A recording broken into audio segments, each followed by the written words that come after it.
Barangay LS 97.1 Forever! Mga kwento ng pag-ibig, kwento ng pag-asa at mga kwento ng buhay dito sa Barangay Love Stories. Love Stories.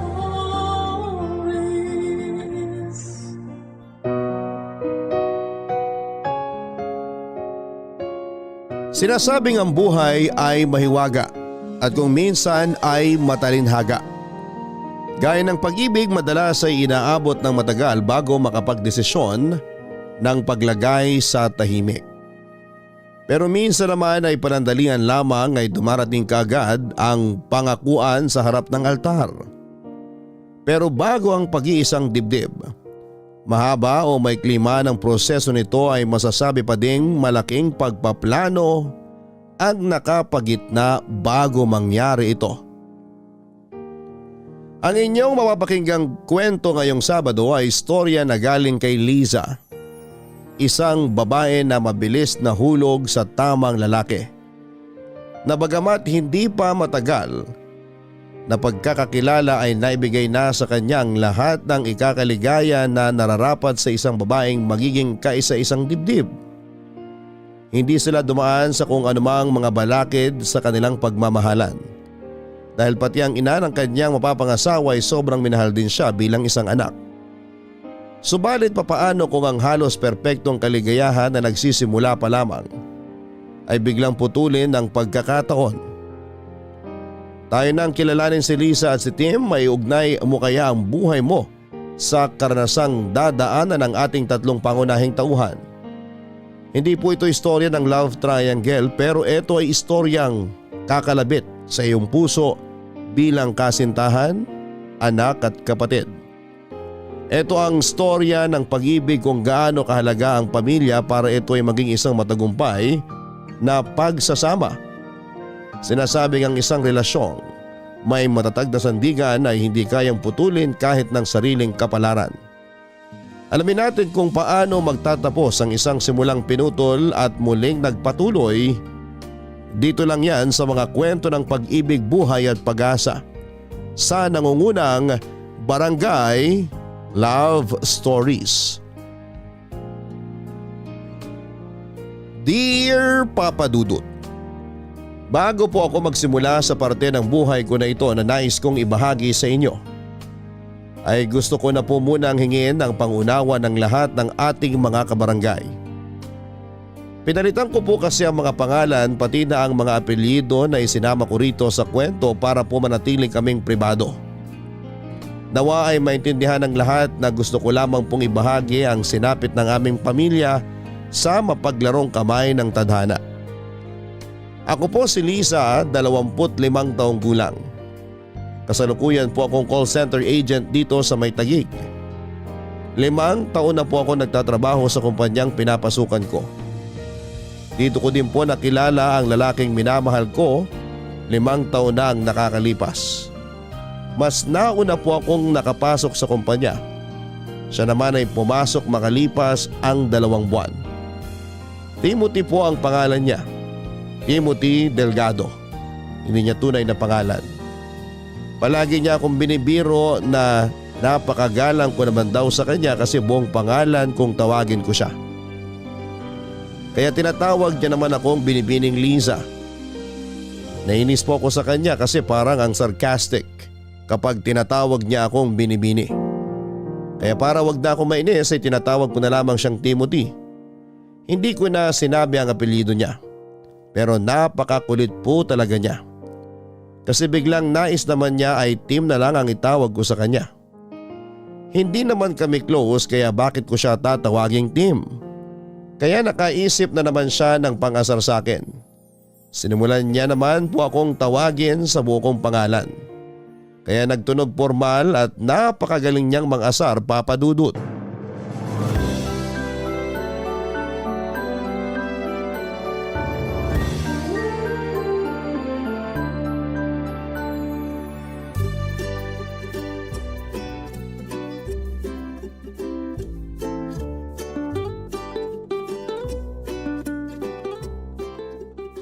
sinabing hindi mo na ako kailangan tawaging Binibini at hindi mo ako kailangang tawagin sa buo kong pangalan.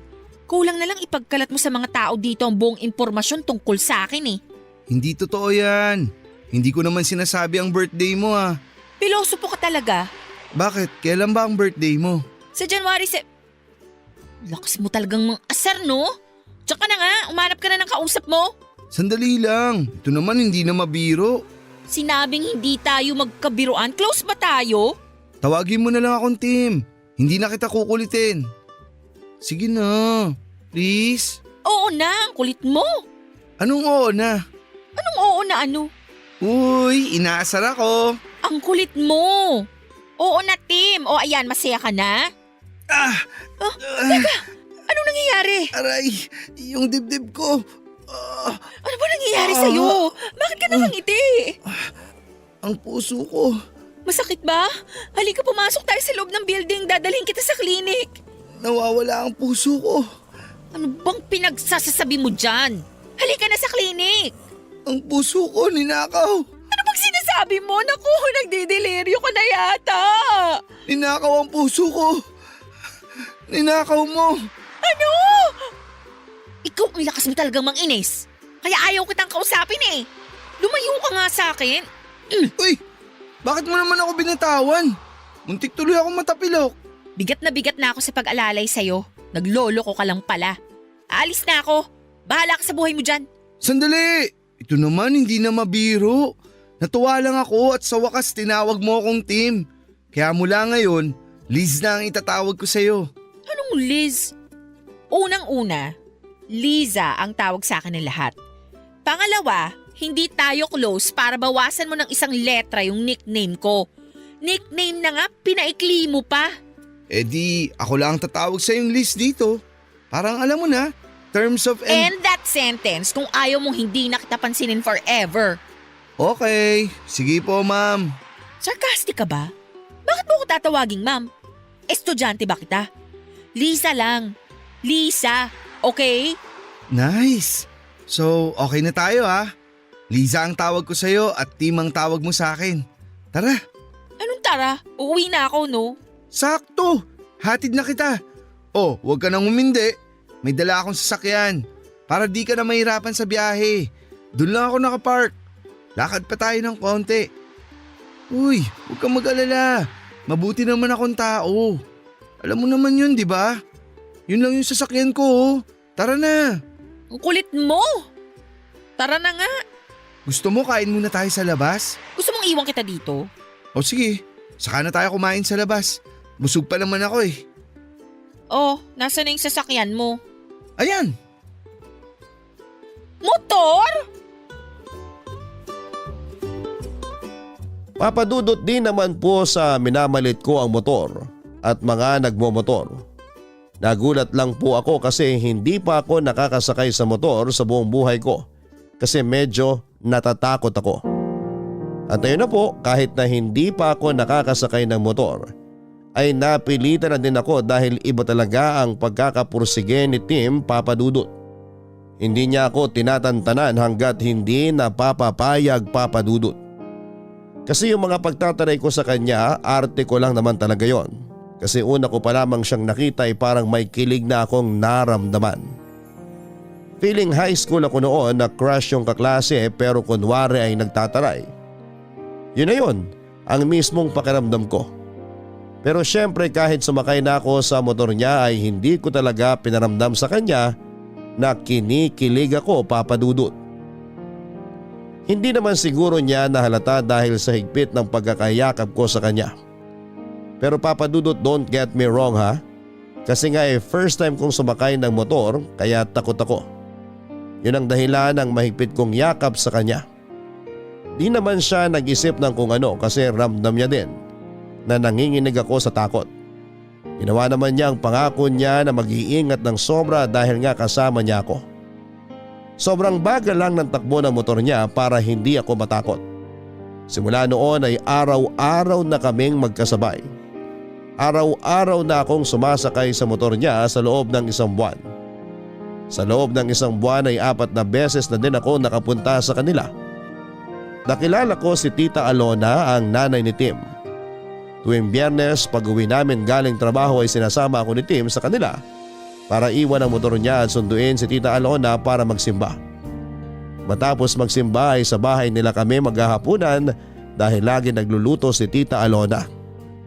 Papadudot kung ako ay patagong pagka-crush ang nararamdaman kay Tim. Pero si Tim ay ramdam na ramdam ko na hindi lang ako crush. Ramdam ko ang pagmamahal niya sa akin dahil ang laki ng respeto niya sa akin, Papa Dudut. Pero syempre ayoko naman na mag-assume na sigurado ang pakiramdam ko. Kaya hindi din naman ako nagpapahalata na na-develop na sa love yung pagka-crush ko sa kanya. Dagdag pa ang pagtingin sa akin ni Tita Alona. Minsan nga ay mas kinakampihan pa niya ako kesa kay Tim. Napakabait niya, Papa Dudut. Sobra ang pagmamahal niya kay Tim. Kaya lahat ng ginagawa ni Tim ay lagi nakasuporta siya. Kasama na ako doon, Papa Dudut, dahil nga sa pagmamahal ni Tim sa akin ay mahal na din ako ni Tita Alona at hindi itinuring na iba. Isang beses nga, Papa Dudut, holiday noon ay wala namang kaming usapan ni Tim pero nagpunta ako sa bahay nila para dalawin si Tita Alona.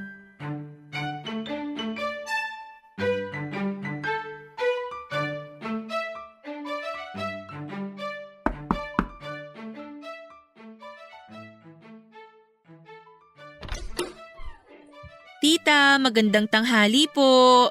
Ay Lisa, halika tuloy ka. Si Tim lumabas lang, may bibilin daw. Sandali lang yon. Halika muna.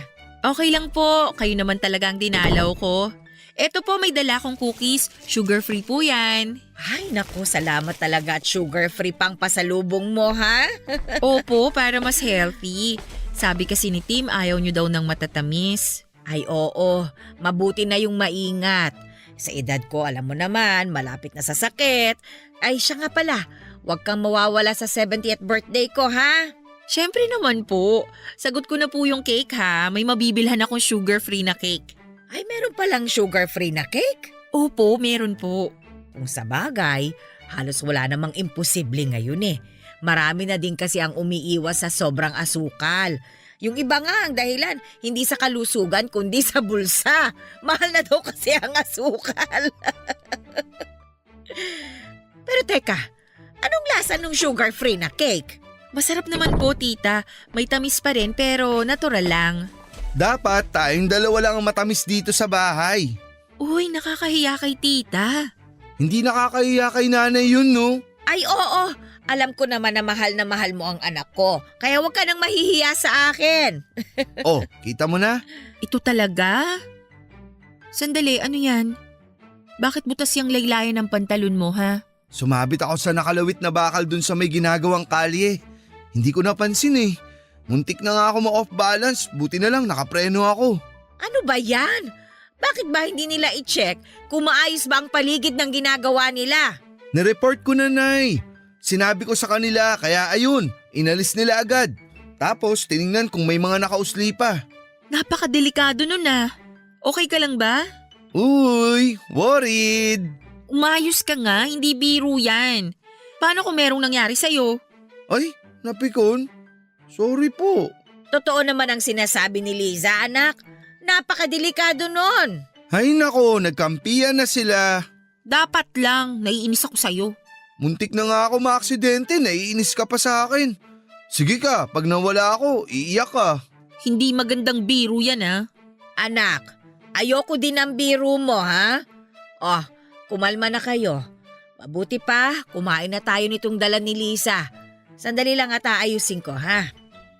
Huy, biro lang yung sinabi ko na mawawala ako. Hindi nga magandang biro yun. Sorry na, wala namang nangyari sa akin eh.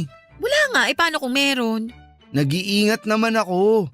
Pangako, mas mag-iingat pa ako lalo. Iisipin ko na lagi kang nakasakay sa motor ko para lagi ako mag-iingat sa pagmamaneho. Oh, ngiti ka na.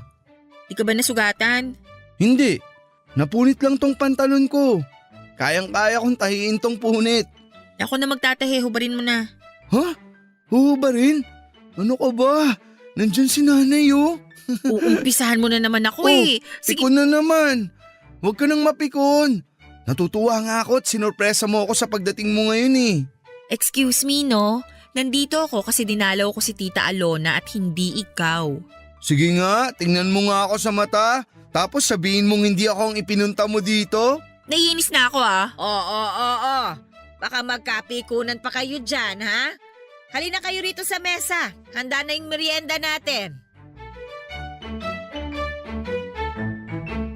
Papadudot kahit napatawa na ako ni Tim ay hindi naalis sa akin ang aksidenteng kinasangkutan niya ng mga oras na yon, Papadudot.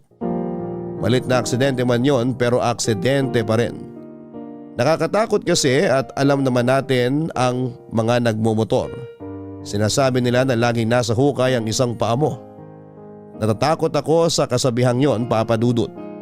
Matapos ang merienda at kwentuhan ay nagpaalam si Tita Alona na magpapahinga daw muna siya kaya naiwan kami ni Tim. Kinausap ko siya ng masinsinan, Papadudot. Sinabi ko na baka pwedeng wag na siyang magmotor. Sinabi ko na pwede naman kaming mag-jeep lang o mag-taxi sa tuwing may pupuntahan.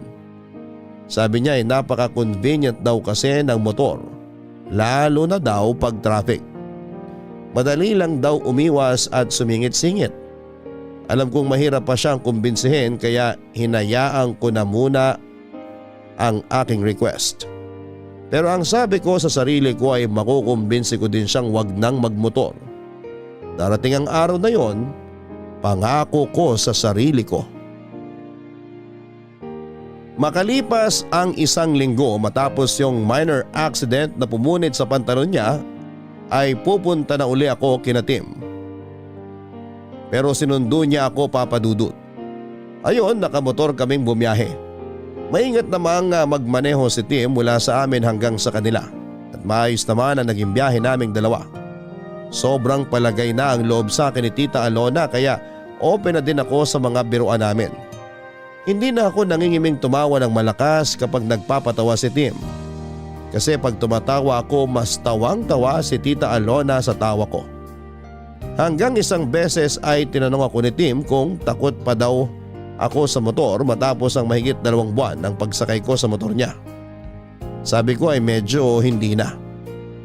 Aba, Papadudot, biruin ba naman ako na yung mahigpit na pagyakap mo sa akin ay hindi nadala ng takot? Nabigla ako sa tanong niyang yon at hindi ko alam ang sasabihin pero dahil hindi na ako nahihiya, kahit nadinig pa ni Tita Alona ang tanong niya ay natawa na lamang ako.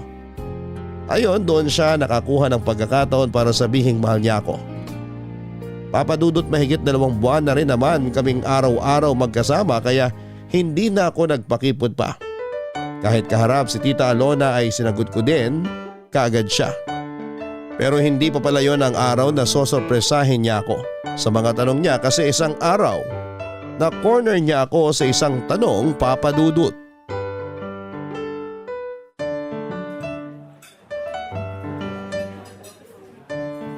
Ano to? Papatikin mo sa akin lahat yung nasa menu nila? Pero masarap naman ang pagkain nila dito, di ba? Masarap nga pero bakit ang dami mong in-order? Ang hirap tuloy magpigil ng kain. Teka nga, ano bang okasyon? Mamaya ako na sasabihin. Hintayin muna natin si nanay. Ano? Dadating si tita tapos pinakain mo na ako? Ano ka ba, nakakahiya? Dapat hinintay muna natin siya. Sabi niya kasi mauna na tayong kumain. Kasi baka medyo matagalan siya ng dating. May naasikaso pa raw siya eh. Pero parating na yun. Ay basta, hihintayin ko muna si tita. Mamaya ako na itutuloy yung pagkain. Anak! Ayun na pala si nanay. Sabi sa'yo, parating na siya eh. Mano po, Nay? Magandang tanghali po. Mano po? Ay, kaawaan kayo ng Diyos. Naku, pasensya na kayo ha. Kanina pa talaga ako tapos doon sa inasikaso ko. Yung traffic ang nagpatagal sa akin eh. Ay, napagod ako. Sabi sa inyo eh. Bibilang ko na kayo ng sarili niyong motor para kahit traffic, pwede kayong dumaan sa mga masisikip na daan. Tigilan mo nga ako. Unang-una, sa edad kong ito, pagmumotorin mo ako? Oh, ayaw niyo nun, Nay. Ang angas ng dating niyo pag nakamotor. Ito talaga, tigilan mo na nga si tita. Ay naku, laging ganyan yan, iha. Dati nga sabi ba naman, bibilihan niya raw ako ng leather jacket para daw magmukha akong action star, para daw walang mambasto sa akin. Sabihin na natin na mukha akong nakakatakot. Pero hindi ba mas mukha akong tanga at naka-leather jacket ako sa init ng panahon? Uy, huwag mong pigilan yan. Baka kabagan ka. Tita, ayoko pong tumawa. Ay Iha, huwag ka nang mahiya. Nakakatawa naman talaga eh. Hindi lang ako makatawa kasi nanunuyo itong lalamunan ko. Inom po muna kayo. Ito po, tita, oh. Ay, salamat Iha. Ayan. Ay, salamat naman at hindi natuyo ang lalamunan ko. Pwede na tayong tumawa. Ano nga ba yung tinatawanan natin? Yung tungkol po sa mukha kayong action star na naka-leather jacket sa ilalim ng mainit na araw. Sorry po. Itong anak ko na ito talaga, hindi na makabiro. Ayan ha, sinasanay ko na ang sarili ko ha. Anak, sige, sabihin mo na. Sabihin ng alin po. Liza, matagal na din naman tayong magkarelasyon. Siguro naman, pwede na tayong magpakasal. Okay ka lang? Tinatanggap mo ba ang proposal ko? Ha? Nabigla naman ako sa sinabi mo. Kung hindi ka pa handa, maiintindihan ko. Maghihintay ako. Ay, wala akong sinasabing ganyan. Siyempre, payag na payag ako. Ay nako, salamat naman sa Diyos. Pero Iha, syempre kailangan pa din namin na hingin ang kamay mo sa iyong mga magulang. Kailan ba pwede? Kung kailan po kayo pwede, tita? Ano bang tita? Nanay na ang itatawag mo sa akin. Opo. Nanay? Yun! Ang sarap pakinggan! Huwag kang ngang maingay, nakakahiya sa ibang mga tao. Bakit ba? Masaya ako eh. Mga kaibigan, ito po si Liza, girlfriend ko. Pumayag na po siya na magpakasal kami.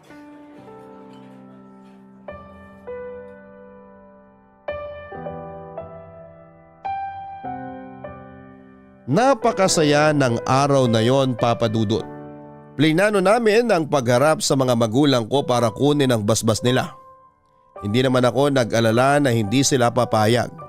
Kasi napakalambing ni Tim, kaya kuhang-kuha niya ang loob ng nanay at tatay ko. Hindi nga kinabahan si Tim nung sabihin niya ang pakay. Matapos noon ay nagsimula na kami magplano kung anong araw ang kasal. Kung saang simbahan, saan ang reception, hindi nakialam sa pagdidesisyon ang mga magulang namin. Inayaan nila kami sa lahat ng desisyon at hindi na din kami kumuha ng wedding planner. Kasi gusto ko din na hands-on ako sa paghahanda at pag-aayos ng lahat. Pero parang ramdam ko na ako lang lahat ang nagdidesisyon. Kasi naman papadudod sa tuwing tatanungin ko si Tim, ang lagi niyang sagot ay kung saan ang sa palagay ko ay maganda. Yun din ang desisyon niya. Sa gitna ng mga pagpaplano ay binuksan ko uli ang isang hiling na sana ay mangyari. Ano ba nga ayusin natin ngayong araw? Maghihintay lang tayo ng mga tawag kung may kailangan tayong puntahan. Yung venue ng reception, hindi ba natin pupuntahan? Napuntahan na natin yun. Sabi na naman natin ang mga gusto natin. Tatawag naman sila kung may iba pang kailangang malaman. Yung pagkain, okay na ba yung mga napili natin? Kailangan kaya natin puntahan uli? Baka may dadagdag pa tayo. Pwede naman nating itawag yun kung sakaling may idadagdag. Saka yun na yung mga pagkain, kumpleto na yun.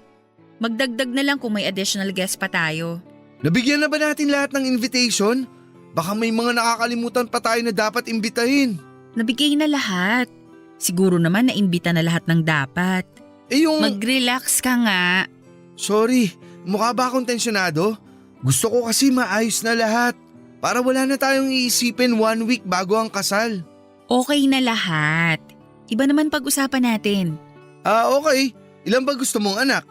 Darating tayo dyan, saka na natin planuhin yan pagkatapos ng kasal. Okay. Akala ko kasi gusto mo nang planuhin yung dami ng mga magiging anak natin eh. Hindi yon. Ang sinasabi kong pag-uusapan natin ay yung pagmumotor mo. Pagmumotor ko? Oo. May request sana ako sa iyo eh. Ano yun? Gusto ko sana, huwag ka nang magmotor. Bakit? Basta natatakot ako pag nagmumotor ka eh. May ingat naman ako. Di ba pag nakasakay ka sobrang ingat ko magmaneho? Oo nga, maingat ka. Pero paano kung yung mga kasabay mo sa kalsada ang hindi maingat? Kung yan ang gusto mo, sige. Pero pwede ba hanggang matapos na lang natin ang pagpaplano sa kasal? Hindi ba pwedeng simula na ngayon? Tapusin na lang muna natin ang pagpaplano para mas madali tayong nakakapunta sa mga dapat puntahan. Pagkatapos nun, stop na ako. Sakto, si parang Bimbo gustong bumili ng motor. Pang-deliver lang daw dun sa subdivision nila. Salamat at pagbibigyan mo gusto ko ha. Siyempre naman, magpapakasal na tayo. Kaya dapat kung may kailangan na alisin at baguhin, gawin na natin. Yun lang naman ang gusto kong alisin mo, yung pagmumotor mo. Wala ka nang dapat pang baguhin. Kasi pagdating sa ugali, perfect ka na. Sobrang husband material ka. At soon, perfect padre de pamilya na. Sabi nang antayin muna nating matapos yung kasal eh. O sige, sa huling araw ng pagbumotor ko, doon na natin pag-usapan ang plano kung gaano karami magiging anak natin ha. Ikaw talaga lagi kang may sagot. Oo na nga. Yun! Magandang usapang yon, Papa Dudut. Kahit mahal niya ang motor niya ay madali din naman siyang nakapagdesisyon na hindi na siya magmumotor. Pero kailangan muna naming tapusin ang lahat ng kailangan tapusin para sa kasal bago mangyari yon. Kasama ko siya sa lahat ng lugar, sa simbahan, sa lugar ng reception, sa pagbili ng mga souvenir, pagpili ng mga kakainin at lahat ng lugar ay magkasama kami. Maliban sa isang lugar, yung paggawaan ng mga isusuot namin. Ang sabi ko kasi gusto ko isorpresa sa kanya ang itsura ng wedding gown ko. At gusto ko din na sorpresa sa akin kung gaano siya kagwapo sa isusuot niyang damit. Pinilit nga niya ako na samahan siya kasi okay lang naman daw na makita ko ang isusuot niya. Pero hindi ako pumayag kasi gusto ko nga ay sorpresa.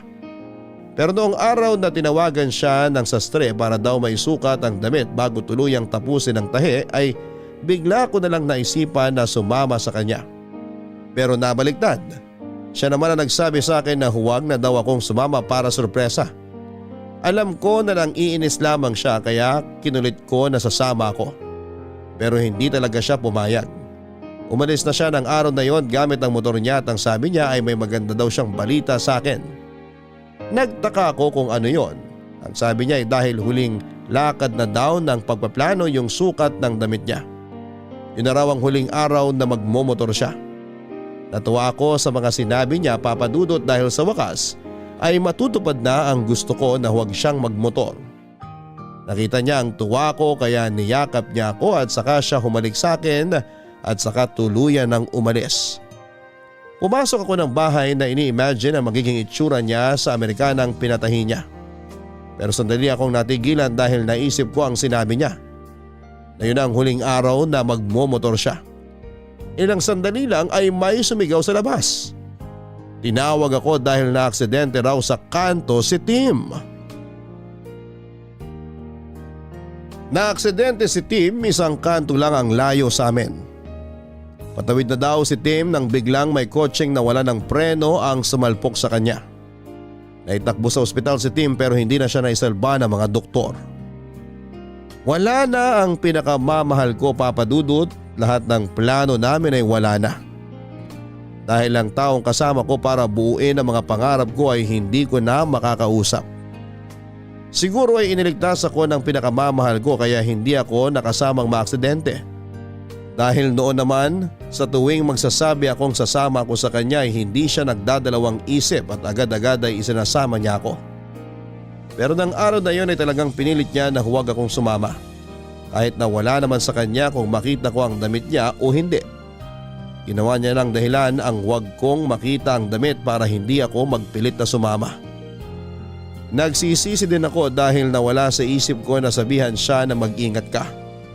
Ang damit pala na susukatin niya ay ang damit na susuotin niya sa kanyang paglisan.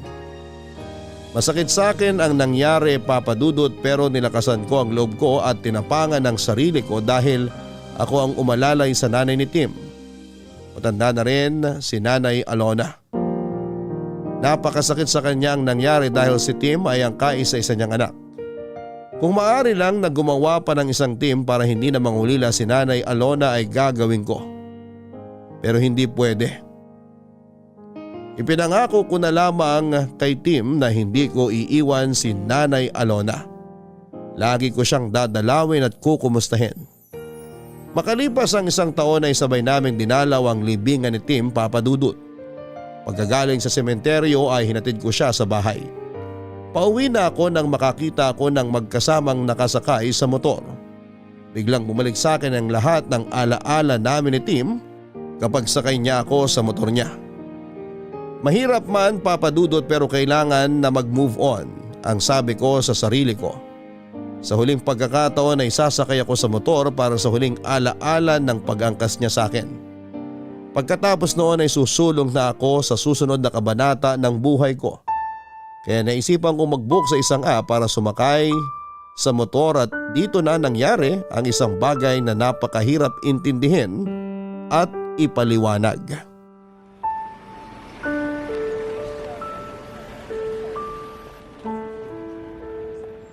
Anak, hindi mo naman ako kailangang ihatid pa. Baka may gagawin ka pa at naistorbo kita. Nay naman, ano po bang storbong sinasabi ninyo? Gusto ko po itong ginagawa ko. Alam nyo naman kung gaano kayo kaimportante sa akin eh. Maraming salamat anak ha. Napakabuti mo.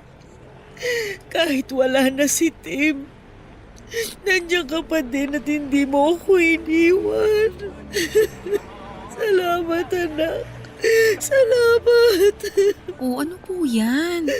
Umiiyak kayo. Ayaw ni Tim ng ganyan. Malulungkot yun pag nakita niyang umiiyak kayo. Pasensya ka na ha.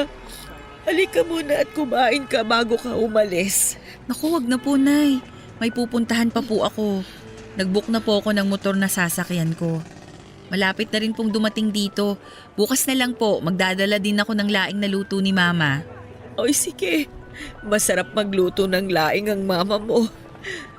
Magluluto din ako ng paborito ni Tim na sinigang na bangus sa bayabas. Sige, Nay. Magkita po tayo bukas, ha? Ano po? Kaawaan ka ng Diyos. Mag-iingat ka ha. Papasok na ako sa bahay. Opo. Tim, miss na kita. Pangako, magmo-move on na ako. Nag-book ako ng motor. Sasakay ako ng motor sa huling pagkakataon.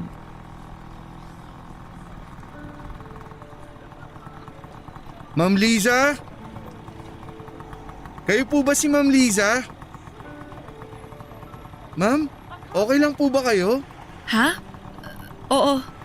Pasensya na. Nagulat lang ako sa boses mo. May kaboses ka kasi eh. Talaga po ba? Singer po ba yan? Kasi marami pong nagsasabi maganda raw ang boses ko pag kumakanta eh. Palabiro ka pala. Hindi singer ang kaboses mo. Kaboses mo yung... Hayaan mo na nga. Tara na. Ay sandali, wala po pala kayong sariling helmet. Pasensya na, di ko agad nailabas yung helmet na para sa pasahero. May iba po kasing pasahero may dalang helmet. Eto po ma'am.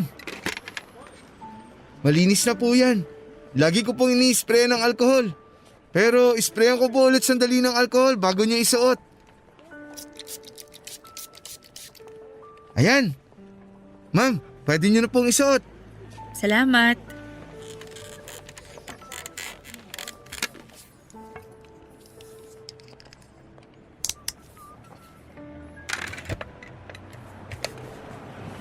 Sakay na po kayo ma'am.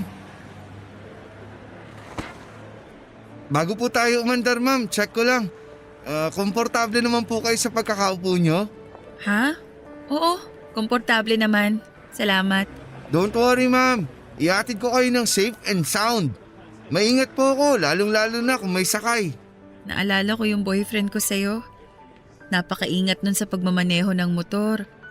Pero yung bumangga sa kanya hindi nag-ingat eh. Ay, opo, may mga ganyan po talaga. Nakakainis yung mga kamote na yan. Kamusta na po si sir? Wala na siya. 1 taon na siyang wala. Babang luksa niya ngayon. Simula nung nawala siya, ngayon na lang uli ako sumakay ng motor. Ay, sorry po ma'am. Okay lang. 1 taon na din naman. Kailangan ko nang sumulong sa buhay ko. Sobrang bait po siguro ni Sir, no? Oo. Alam mo ba, siya yung kaboses mo. Nakakatakot naman kayo, ma'am. Ay, pasensya na. Hindi ko gusto na takutin ka. Sobrang nagulat lang kasi ako kanina nung tinawag mo ako sa pangalan ko eh.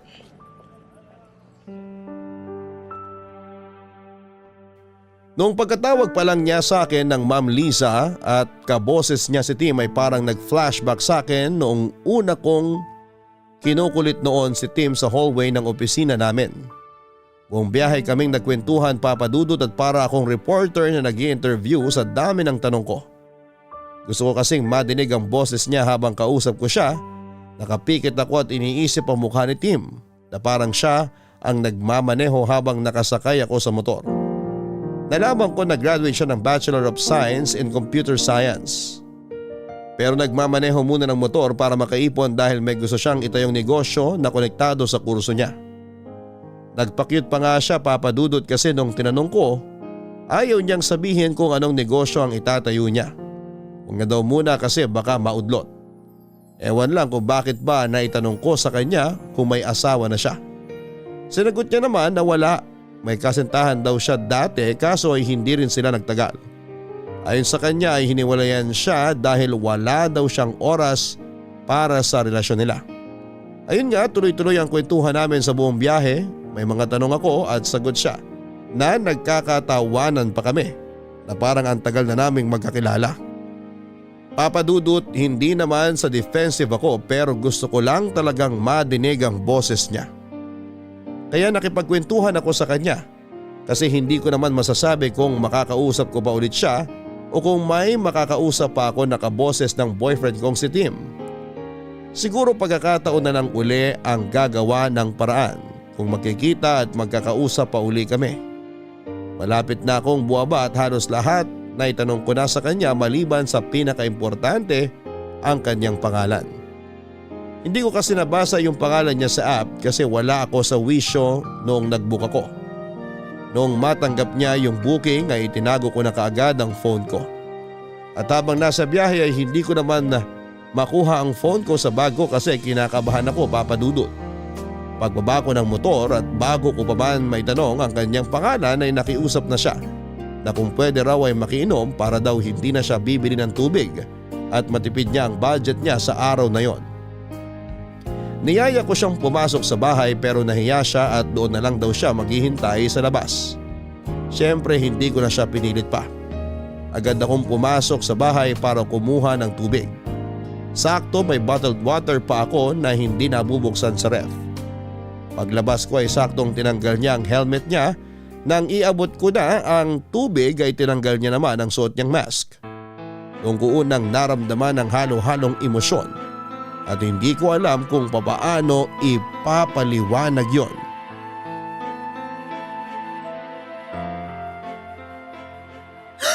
Tim? Ma'am, Timothy? ako nga po. Uy, ma'am! Ma'am, ano nangyari? Ma'am, gumising kayo! Ma'am! Ma'am, okay lang kayo? Ano nangyari? Bakit kayo naimatay? May masakit po ba sa inyo? Ma'am, ano po bang nangyari? Ano pong ginawa ko? Ma'am, relax lang po kayo ha. Eto po, uminom muna kayo ng tubig.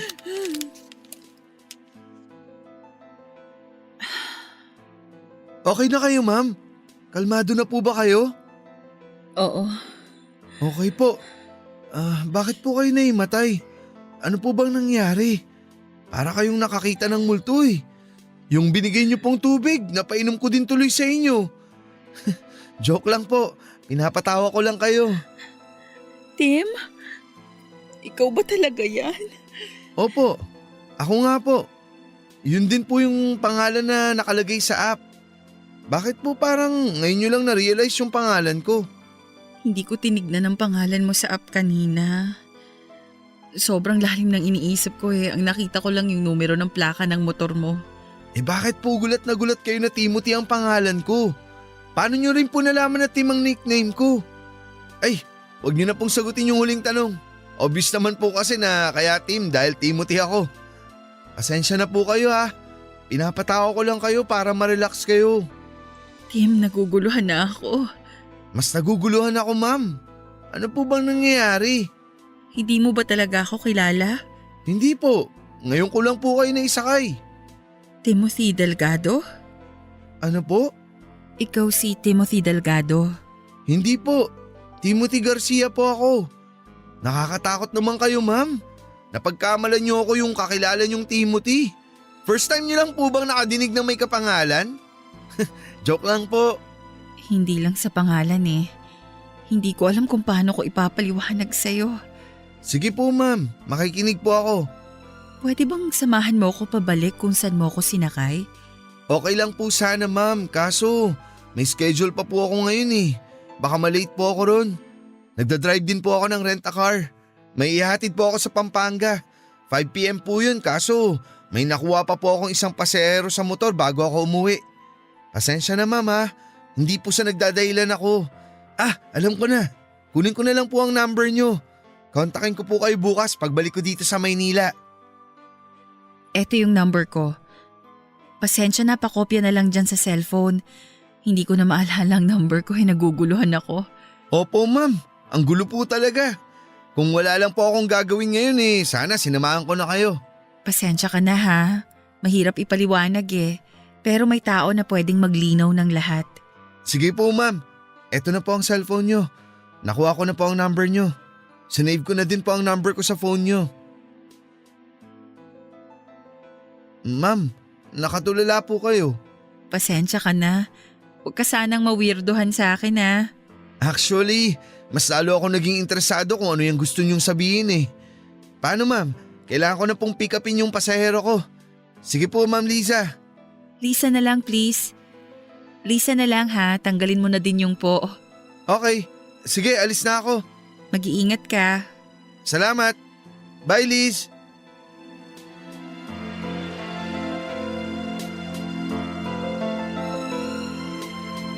Para akong binuhusan ng malamig na tubig nang tawagin niya akong Liz dahil yon ang gustong itawag sa akin noon ni Tim. Pero hindi ko siya pinayagan. Ang salitang mag-ingat ka na hindi ko nasabi kay Tim bago siya na aksidente ang nasabi ko sa taong ito na hindi ko alam kung kilala ko na o ngayon ko lang nakilala. Maniwala kayo sa hindi, ako mismo ay nagitla sa mga pangyayari. Mistulang eksenang hango sa isang pelikula ang pagkakita namin dalawa. Sadyang ayaw magpatalo ng utak ko at patuloy na iniisip nito na guni-guni ko lamang yung nangyari. Hindi totoo. Pero mali ako, mas totoo pa ito sa inaasahan ko. Gulong-gulo ako papadudot at kinabukasan ay tinignan ko ang aking telepono. Tinignan ko kung nandun ang numerong nilagay ng mahiwagang lalaking yon. Nandun nga papadudot. Ibig sabihin ay hindi pa naginip ang nangyari. Nahihiya akong tumawag kaya nag-text na lamang ako. Kinumusta ko siya at hinintay ko ang sagot niya. Pero hindi ito sumagot kaagad at ilang sandali ay biglang tumunog ang cellphone ko. Nag-reply na pala siya sa text. Humingi siya ng pasensya na natagalan siyang sumagot kasi kauuwi niya lang. Willing daw ito na pumunta kung papupuntahin ko. Kaya binigay ko ang address ni Nanay Alona at sinabing magkita kami doon ng tanghali. Matapos kong mag-ayos ay pinuntahan ko na si Nanay Alona. Nung una ay inalo ko muna siya at kinumusta saka ko tinanong kung may kapatid nga ba si Tim. Ganoon na lamang ang pagkabigla ni Nanay Alona sa tanong ko. Napaluha siya at ikinuwento sa akin ng isang lihim na ayaw na sana niyang maalala. Hindi na nakilala ni Tim ang kanyang ama dahil noong nagbuntis si Nanay Alona ay madalas na ang pagtatalo nila. Sa isang probinsya sa Visayas na katira noon sina Nanay Alona, ang kanyang pag-aasawa ay isang arranged marriage kaya hindi maganda ang pagsasama nila. Pinantaan siya nito na matapos niyang ipanganak ang ipinagbubuntis ay kukunin niya ito at ilalayo. Pero bago pa man nakapanganak si Nanay Alona ay naghiwalay na sila hanggang dumating ang araw ng kanyang panganganak. Sa bahay siya nagsilang sa tulong ng kanyang kapatid at laking gulat ng kapatid niya nang makitang may isa pang sanggol. Kambalang pinanganak ni Nanay Alona. Napakasaya ni Nanay Alona at pinangalanan niya ang kambal na Timothy at Tomas. Hindi na nagparamdam ang kanyang asawa at naging maayos naman ang buhay ng mag-iina. Napabinyagan niya ang mga bata, malulusog ang mga ito. Ang unang taon ng kaarawan nila ay abala si Nanay Alona at kapatid niya sa paghahanda. Ang kapatid ni Nanay Alona ang gumagawa ng mga ginupit na letra para idikit sa pader. Nakadikit ang maligayang kaarawan Timothy at kulang pa ang mga nagawa kaya kasalukuyan niyang ginugupit ang ilang pang letra. Nabubuo naman ng salitang at Tomas. Nang utusan ni Nanay Alona ang kapatid na bumili ng gulay dahil kinulang ang sahog para sa pansit. Umalis ang kapatid bitbit si Timothy para pumunta sa palengke. Naiwan sa bahay sina Nanay Alona at Tomas. Nasa kuna si Tomas sa may sala ng balikan ni Nanay Alona ang niluluto. Nang biglang dumating ang asawa niya. Kinuha nito ang bata at itinakas. Sa bilis ng mga pangyayari ay hindi na malaya ni Nanay Alona na nakuha na pala si Tomas sa kuna. Wala na nang naabutan si Nanay Alona. Naguluhan siya at pilit na inintindihan nangyari kung paanong biglang nawala si Tomas sa kuna. Hinanap ni Nanay Alona si Tomas at sinubukan niyang lumabas ng bahay nang dumating ang isang nagmamadaling kapitbahay upang sabihin na kinuha ng dating asawa ang anak niya. Nadurog ang puso ni Nanay Alona ng panahon na yon. Palibhas ay hindi alam ang gagawin kaya hindi niya alam kung paano mababawi ang anak hanggang sa lumipas ang panahon.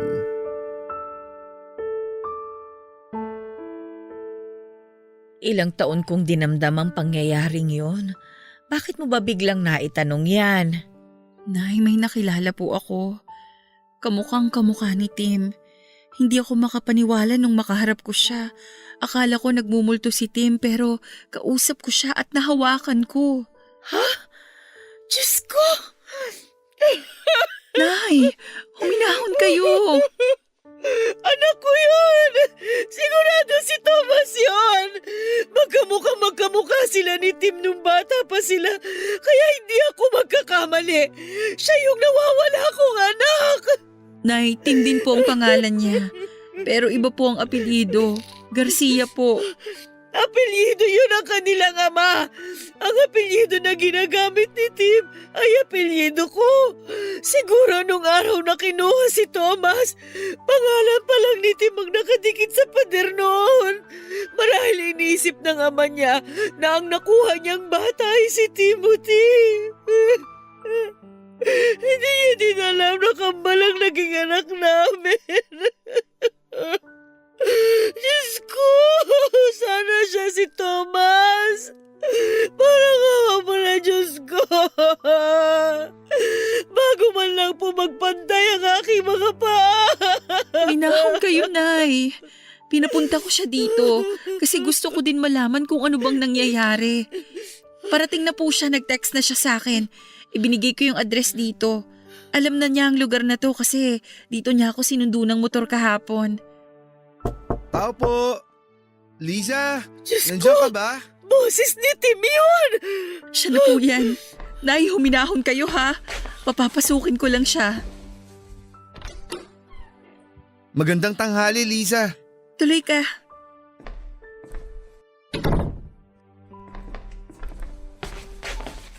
Ay, magandang tanghali po, Nay. Diyos ko! Anak ko! Po? Anak! Ako ang nanay mo! Kinuha ka sa akin ng tatay mo noong 1 taon ka pa lang! Ano po? Ikaw si Thomas! Kakambal mo si Timothy! Thomas ang totoo mong pangalan, anak! Naguguluhan po ako. Anak! Patawarin mo ako! Hindi kita naipaglaban! Bigla ka kasi kinuha ng tatay mo at hindi ko alam kung saan ko siya hanapin noong mga panahong yun. Pero kahit ganon, hindi ako tumigil sa paghahanap sa'yo. Alam na kakambal mo ang tungkol sa'yo. Ikinuwento ko ang nangyari, kaya siya man ay hinahanap ka rin. Pero Wala kaming alam kung saan ka matatagpuan, anak ko.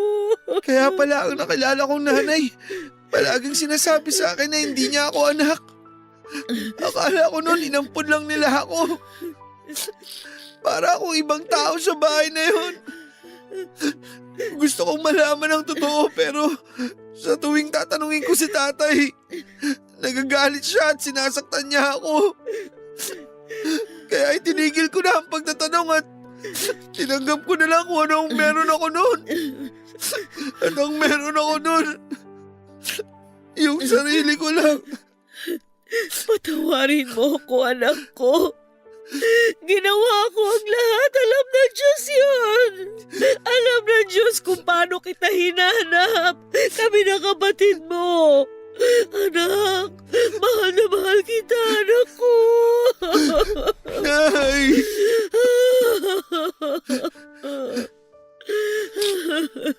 Salamat, Liza.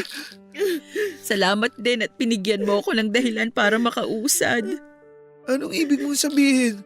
Saka ko na ipapaliwanag. Ang importante ngayon, nakita na kayo ng tunay na nanay mo. Nasaan na pala ang kapatid ko? Anak, wala na siya. Naaksidente siya sa motor nung 1 taon. Po? Ay, oo nga pala. Nakalimutan ko. Nabanggit nga po pala yun ni Liza nung una kami nagkita. Huwag ka nang malungkot. Siguro, masaya na siya ngayon kasi nakita na kita sa wakas. Bukas kung wala kang gagawin, puntahan natin yung puntod niya. Sige, gusto kong pumunta doon. Salamat, Liza. Hindi na ako sasama bukas, ha? Magluluto ako ng pansit. Yun ang handa ninyo nung unang kaarawan nyo. Pero hindi mo na natikman. Gusto kong lutuin uli ang pansit na yun. Di lang muli natin pagsasama-sama. Dahil nabuhay muli ang kapatid mo dahil sa'yo. Hindi lang ikaw ang bumalik sa akin, anak. Pati si Timothy.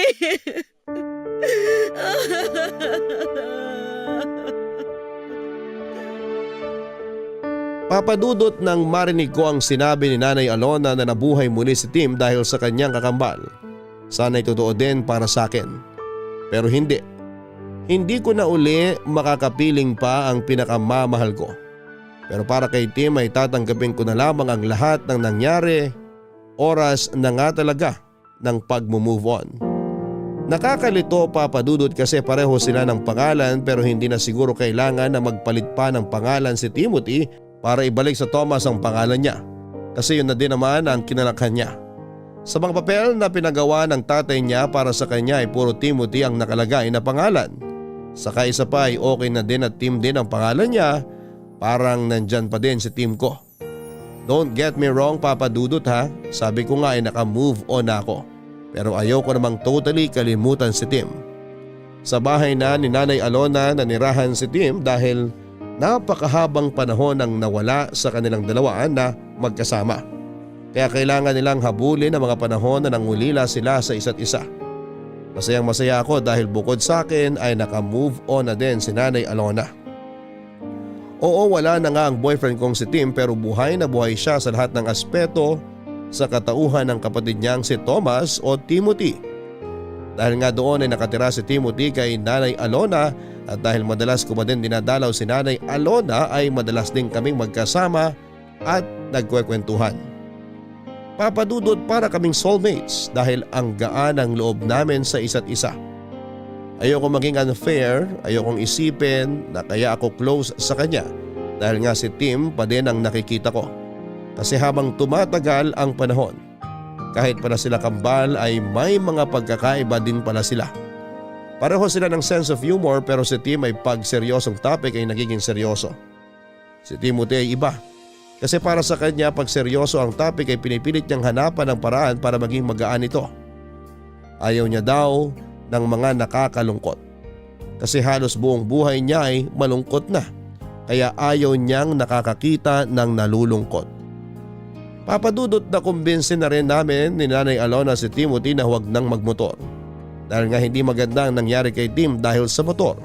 Sinuportahan din ni Nanay Alona ang negosyong pangarap ni Timothy. May computer shop na siya. All around ang shop mula repair hanggang sa pagpuprogram at kung ano-ano pang may kinalaman sa computer, kaya ni Timothy. Kampante kami sa mga ginagawa namin, Papa Dudut. May tinatawag kaming relax day, yun ang araw ng day off ko, na kung saan ay araw din na sarado ang shop ni Timothy. Okay naman ang mga paglabas-labas namin para kumain at mag-aliw hanggang isang araw.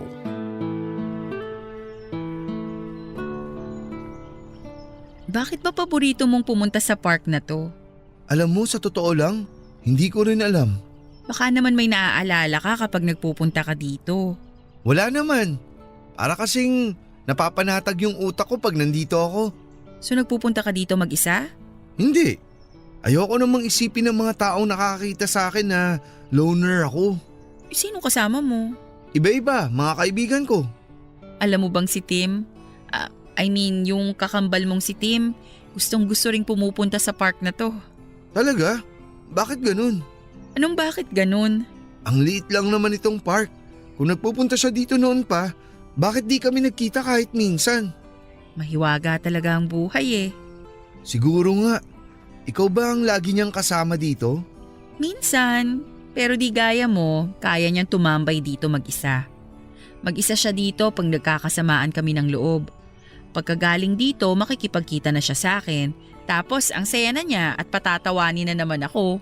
Weak ako kaya ayun, natatawa na lang ako tapos okay na kami. Napakabait pala ng kambal ko. Alam mo ba mula nung nalaman kong may kakambal ako at alam ko din na hindi ko na siya mayayakap? Alam mong ginagawa ko? Tumitingin ako sa salamin tapos niyayakap ko ang sarili ko. Ang weird pero ang cute. Alam mo ba, sa totoo lang, sa tuwing ginagawa ko yun, parang nararamdaman ko din na niyayakap niya ako. Pero sinong mas gwapo sa amin ni Tim? Kahit magkamukha kayo, kung ako ang tatanungin kung sino ang mas gwapo, siya. Hindi naman ako magtatampo dun. Kasi dahil kambal kami kaya pakiramdam ko ako rin yung sinasabihan mong gwapo. Wala talagang ligtas sa'yo, no? Parehong-pareho kayo. Lahat ng hirit ng iba, lagi kayong may sagot.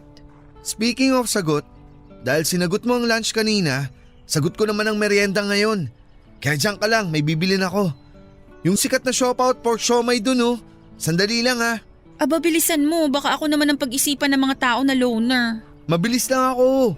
Luto naman na yun eh. Sandali lang, babalik ako agad.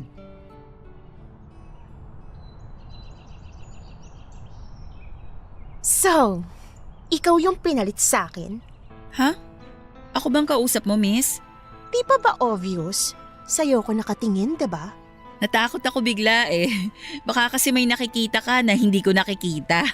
Pilosopo ka. Yan ba napulot mo kay Tim? Sandali, miss ha? Kasi medyo nakakagulat ka. Bigla ka na lang nagsasalita dyan. Hindi ka man lang nagpapakilala. Girlfriend ako ni Tim. Teka lang ulit, miss ha? Girlfriend? Ang alam ko, walang girlfriend si Tim. Wala na nga kasi inagaw mo siya. Sandali nga. Writer ka ba? Ang dami mong naiisip eh. Sinong inagaw? Sinong nang agaw? FYI miss ha, wala akong inaagaw. Teka. So ikaw pala yung ex ni Tim. Hindi pa official na ex. Ano pang kailangan para maging official? Pirma ng prinsipe ng Dubai? Pwes, sorry. Di niya mapipirmahan kasi busy siya. Ang lakas mo mang asar ha? Sandali nga. Bigla kang lalapit dito tapos may topic ka na agad? Ibig sabihin kanina ka pa nakikinig dyan? Anong nakikinig? Nadinig ko lang. Malaking diferensya nun. Nakikinig o narinig, pareho lang yon. Pinakinggan mo pa din. Tsaka sino ka ba? Hindi ka muna nagpakilala. Hindi na importante ang pangalan ko. Ang pinag-uusapan natin dito, yung pangaagaw mo. So ayaw mong sabihin ang pangalan mo? Huhulaan ko na lang. Dahil nakikinig ka sa usapan ng may usapan, I therefore conclude na ang pangalan mo, Marites. Kanina ka pa! Lorena! Oh, so Lorena palang pangalan mo. So, ngayon alam mo na. Anong ginagawa mo dito? Bakit? Sa inyo ba tong park para pagbawalan mo akong pumunta dito? Siya ba? Siya bang pinagpalit mo sa akin? Tumigil ka nga. Huwag kang mag-eskandalo dito. Nakakayayang ginagawa mo. Si Liza to. Kaibigan ko siya. O paano? Maiwan ko na kayo ha. Pag-usapan niyo yung problema niyo. Huwag niyo na akong idamay. Liza, sandali! Saan ka pupunta? Kinakausap pa kita! Huwag ka nga maingay, nakakahiya! Halika na, ihatid na kita! Doon na tayo mag-usap sa inyo. Iniwan ko silang dalawa, Papa Dudut, at hindi ko alam kung dahil ba sa ayaw kong madamay sa gulo nila o dahil noong sabihin ni Timothy na magkaibigan lamang kami. Hindi ko alam kung ano yung nararamdaman ko noon doon ko na-realize na nahuhulog na pala ang loob ko kay Timothy. Pero hindi po pwede. Pinilit kong tanggalin yung pakiramdam sa isipan ko. Kaya yon, dumalang na ang pagpunta ko sa bahay nila ni Nanay Alona. Kung pupunta man ako ay kakapustahin ko lamang si Nanay Alona at saka aalis na kaagad ako. Hindi na rin ako sumasama sa mga imbitasyon ni Timothy. Bisi-bisihan ako lagi, Papa Dudut. Natatakot kasi ako. Alam ko naman na walang masama kung maging kami. Hindi naman sa tinutuhog ko ang kambal pero wala naman din ang boyfriend kong si Tim kaya pwede na akong umibig muli. Pero ganun pa man ang isip ko ang pinaglalabanan ko. Oo nga, pwede na akong umibig pero hindi kay Timothy na kakambal ni Tim. Walang masama pero kailangang pigilan ko ang nararamdaman ko. May hangganan talaga ang lahat ng bagay, Papa Dudut. Dumating ang panahon na kailangan nang magtapos ang pagkakaibigan namin ni Timothy. Dumating na rin ang dikta ng aking damdamin na kailangan ko na mag-asawa at umusad na sa buhay, Papa Dudut. Yung trahe de boda ko na pinatahi noon ay hindi na din naman nasayang. Dahil yun na rin ang isinuot ko nitong kinasal ako. Bagamat alam ng aking mapapangasawa ang story ng damit na yon ay masaya naman siyang pumayag na yon ang suotin ko. Hanggang dyan na lang po, Papa Dudut. Salamat sa pagbibigay ng oras sa aking sulat. Ang inyong forever kapuso at kabarangay, Mrs. Maria Elizabeth May Delgado Garcia.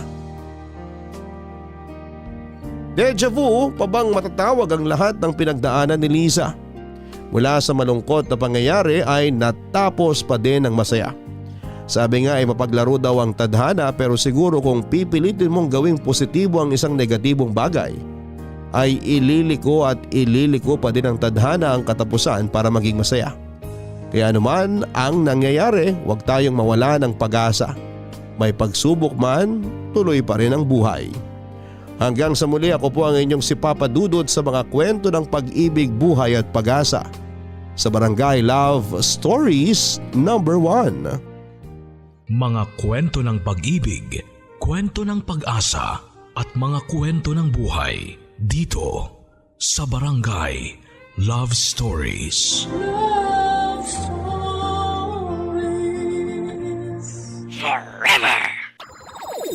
Nagustuhan ng iyong napakinggan? Ituloy yan via live stream sa www.gmanetwork.com/radio.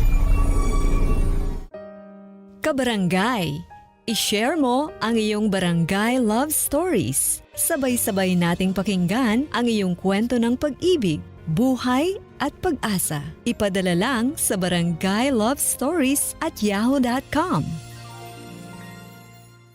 Barangay Love Stories. Love Stories.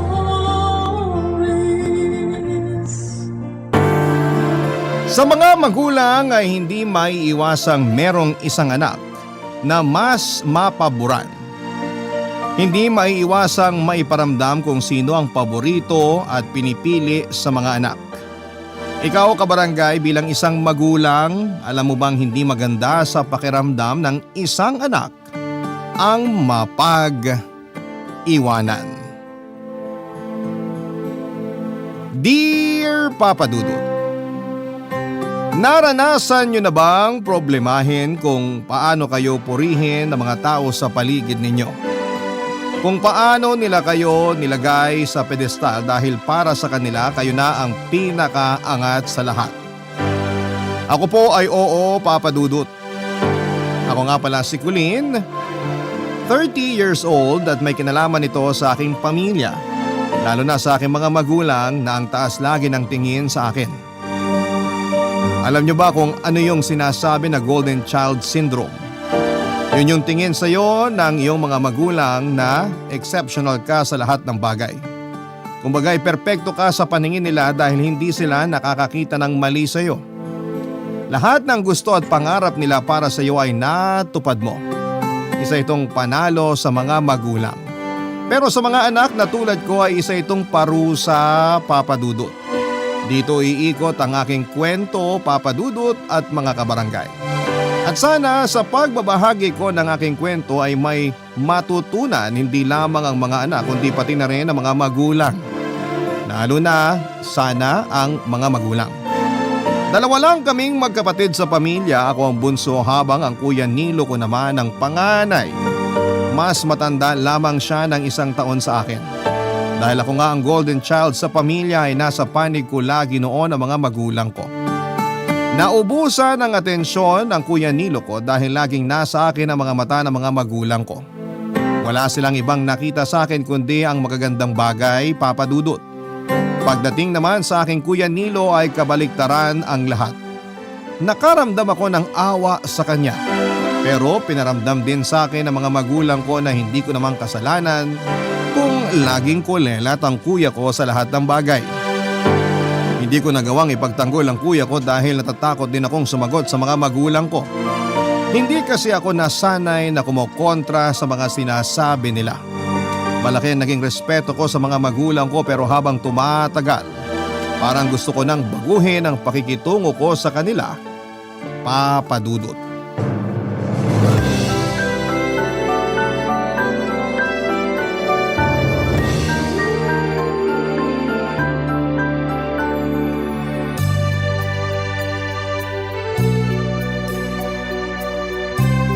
Colleen, pakiabot mo naman yung kanin sa tatay mo.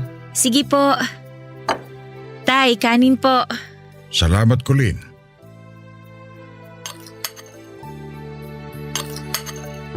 Oh, sino pang gusto ng kanin sa inyo?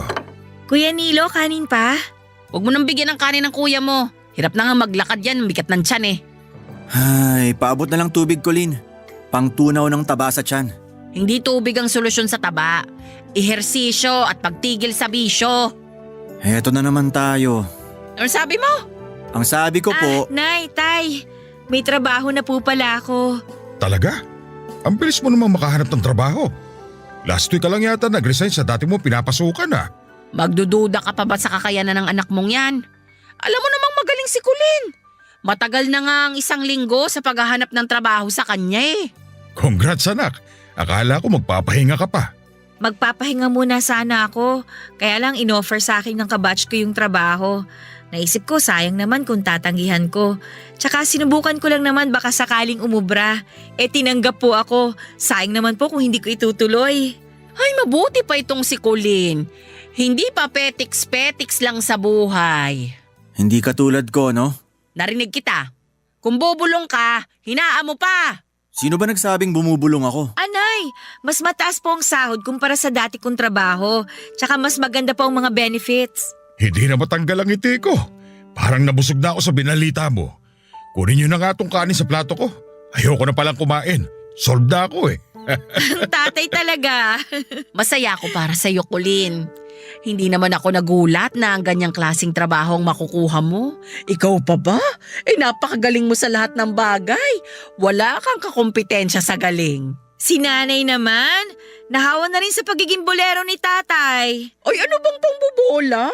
Totoo ang sinasabi namin ng tatay mo. Mula pagkabata, nakita na namin ang potensyal mo.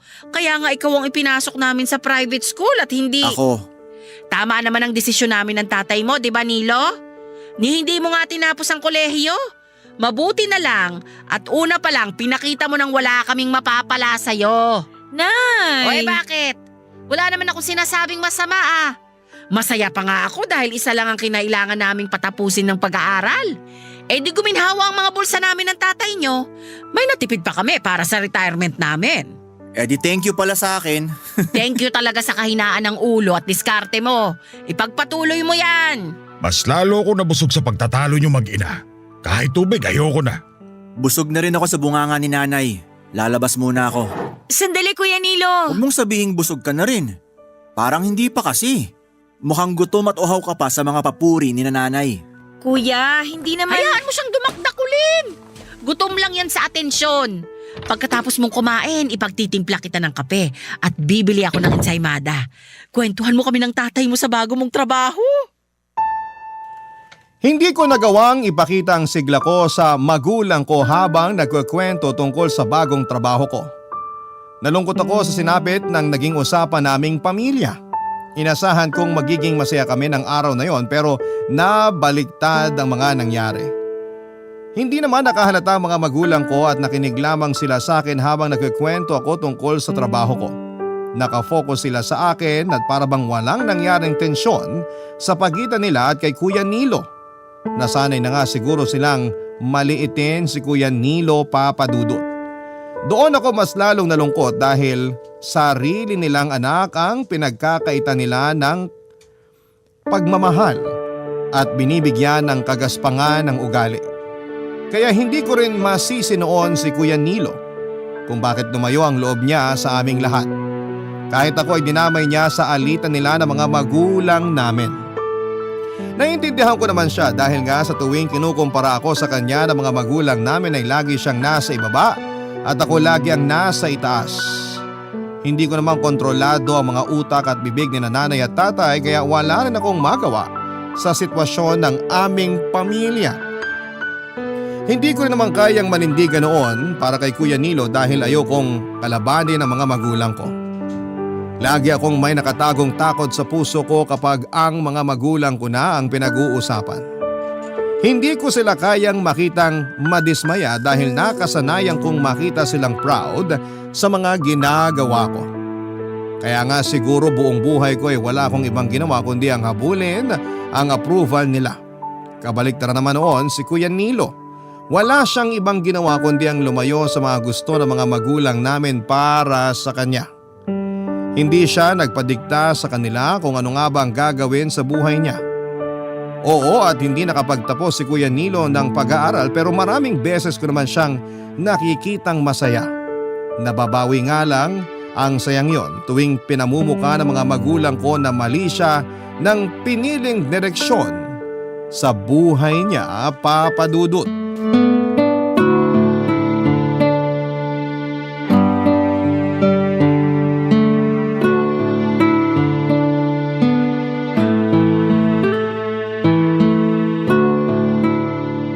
Parang ang hina mo kumain ngayon, Kulin ah.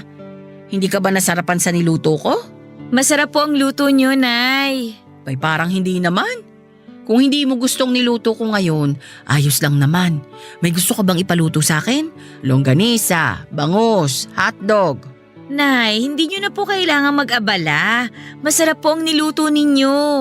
Eh bakit nga hindi mo ginagalaw masyadong nasa plato mo? Parang napipilitan ka lang. Hindi po, Tay. Konti lang po sanang kakainin ko ngayon. O bakit naman? Lalabas po kasi kami ni Miguel mamaya.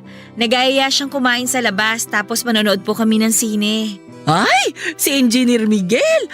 Bagay talaga kayo ng nobyo mong yon. Pareho kayong may tinapos sa pag-aaral. Maganda pa ang mga trabaho ninyo. Kailan pa siya nakabalik? Kala ko nasa Singapore pa siya. Last week lang po kaya lang hindi kami nakapagkita kaagad pagdating niya kasi may dinner po sila ng family niya. Buti pa si Miguel ano. Laging inuuna ang pamilya. Parang si Kulin. Sana lahat ng anak katulad nilang dalawa. Kung kailan ganado na ako sa pagkain tsaka naman may biglang magpaparinig. Kung marunong ka lang sana gumaya kay Kulin, hindi ka na dapat pinaparinggan ngayon. Pwede naman pigilan na pagpaparinig. Hindi naman kasi kailangan yan. Eh di wag kang makinig sa mga parinig namin. Simple lang. Madali lang unawain kahit hindi ka pa nakapagtapos ng pag-aaral. Ayan na naman. Padalawin mo naman si Miguel dito, Colin. Gusto ko siyang ipagluto ng paborito niyang tokwat baboy. Dadamihan ko ang taba, pakisabi. Ang tagal na rin nung huli ko siyang nakita eh. Mabuti pa yung ibang tao pinagluluto. Nagpaparinig ka ba, Nilo? Huwag niyo na lang din pakinggan ang mga parinig ko. Ba't talagang… Anay, makakarating po kay Miguel yung sinabi ninyo. Ako na pong bahala. Sana talaga lahat makahanap ng matinong karelasyon. Ikaw ba, Nilo? Kamusta yung nobya mong si… Ano nga ba pangalan nun? Si… Lovely po. Oo. Kamusta siya? Matagal na siyang di pumupunta rito 4 na buwan ng buntis. Binuntis mo? Meron pa bang iba? Hoy Nilo, hindi ganyan ang tamang pagsagot.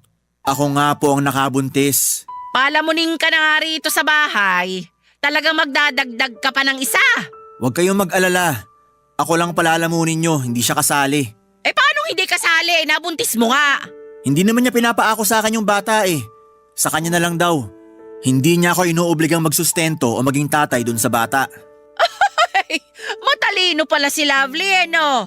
Akala ko talaga tulad mong walang utak.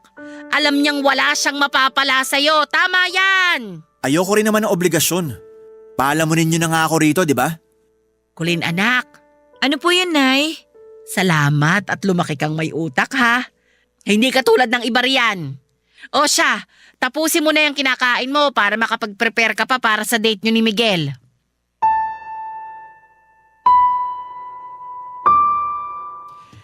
Hindi ako kaagad nakatayo, Papa Dudut.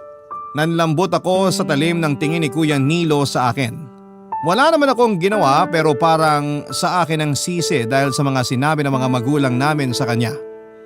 Sa palagiang pagkukumpara ni nanay at tatay kay Kuya Nilo sa akin ay naramdaman ko lalo ang distansya sa pagitan namin ni Kuya.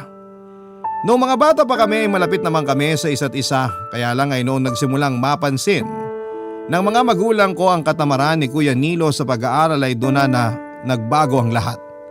Napansin nilang hindi ganong kagaling sa eskwelahan si Kuya Nilo, samantalang ako naman noon ang laging nangunguna sa klase. Kaya yun na ang naging paraan nila para laging ikumpara si Kuya Nilo sa akin. Nung una ay hindi naman yon masyadong nakaapekto sa kanya, Papa Dudut. Kaya lang noong inaraw-araw ng mga magulang namin ang pangaral sa kanya at pagkukumpara sa aming dalawa, ay doon na nagbago ang lahat. Nawala na ang dating sigla ni Kuya Nilo. Mailap na rin siya sa amin, lalo na kay nanay. Lagi na lang siyang nakakulong sa kwarto para lang maiwasan kami. Mas lalo tuloy nagalit si nanay dahil pakaramdam nila ay gumagawa ng hindi maganda si Kuya. Pero sa totoo lang ay alam ko noon na gusto lamang niyang hindi mahusgahan ang mga magulang namin. Gusto lamang niya noon na makalayo sa mga matatalas na salita ng mga magulang namin. At higit sa lahat ay mailayo sa akin at sa mga achievement ko sa buhay. Naging ganon ang sistema hanggang sa pagtanda niya. Hindi na siya nakabawi sa pag-aaral kaya naman pinili niyang huwag na lamang tumuloy sa kolehiyo. Inasahan ko na yon at inasahan na rin yon ni nanay pero hindi nila pinadali kay Kuya ang naging desisyon nito. Lagi nilang pinapaalala kay Kuya ang pagkakamali niyang talikuran ng pag-aaral at ang kanyang kinabukasan. Papa Dudut, naniniwala kong hindi mahina ang utak ni Kuya. Hindi lang siya sumusunod sa nakagawian ng lahat. Pero alam kong malaki ang kakayahan niya sa ibang bagay. Sana lang talaga ay napagbigyan siya ni nanay na ipakita ang kanyang galing sa ibang mga bagay ng mga panahong yon, Papa Dudut. Barangay Love Stories. Barangay Love Stories.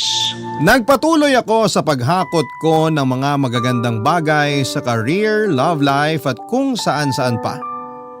Nakita yun ng mga magulang ko at tulad ng dati ay puring-puri na naman sila sa akin. Siyempre aaminin kong masarap sa pakiramdam ang mapansin ang galing. Pero may halo ring guilt dahil habang ako ang umaangat, ang Kuya Nilo ko naman ang bumabagsak. Mas lalo tuloy naha-highlight ang mga maling nagawa ni Kuya Nilo. Mas nakita ang galit at pagkadismaya ng mga magulang ko sa kanya. Kaya minsan ay parang ayoko na ring sabihin ang mga magagandang nangyayari sa akin, Papa Dudut, dahil kapalit noon ay ang pangungutya nila kay Kuya Nilo. Kaya lang kahit na hindi naman ako magsabi ng mga na-achieve ko ay talagang matik na kinananay na hanapan ng mali ang kuya ko. Hindi ko na rin alam ang gagawin ko sa mga magulang ko at hindi ko na alam kung paano sila hihikayatin para makita ang mga magagandang bagay kay Kuya Nilo. Masyado nang madilim ang paningin nila pagdating kay Kuya. Bagsak na ang tiwala nilang makakabangon at magbabago pa siya. Katulad na lamang nung isang beses na nagkaroon ng aberya sa isang kapitbahay naming pastor. Dahil yon sa nagawa ni Kuya Nilo. Napabarangay si Kuya at nalaman yon ng mga magulang namin. At tulad nga ng inaasahan na isang damakmak na sermon ang inabot ni Kuya mula kina nanay. Hindi ko pa noon alam ang buong nangyari basta may nagpunta lamang na mga taga-barangay sa aming bahay para ipasundo sina nanay. Nasa barangay hall daw si Kuya at may atraso siya sa isa sa mga kapitbahay namin. Nagmadaling gumayak ang mga magulang ko at naiwan naman ako sa bahay at hinintay na lamang silang makauwi. Medyo natagalan bago sila nakauwi ng bahay. Napahaba ang diskusyon at malamang ay walang nagpatalo sa magkabilang panig. Nung nakauwi sila ay naunang pumasok ng bahay si Kuya Nilo. Papasok na sana siya sa kanyang kwarto nang hilahin siya ni nanay para kausapin at pagalitan. Nakasunod lang si tatay at ramdam ko rin sa kanya ang galit kahit na hindi siya nagsasalita noon, Papa Dudut.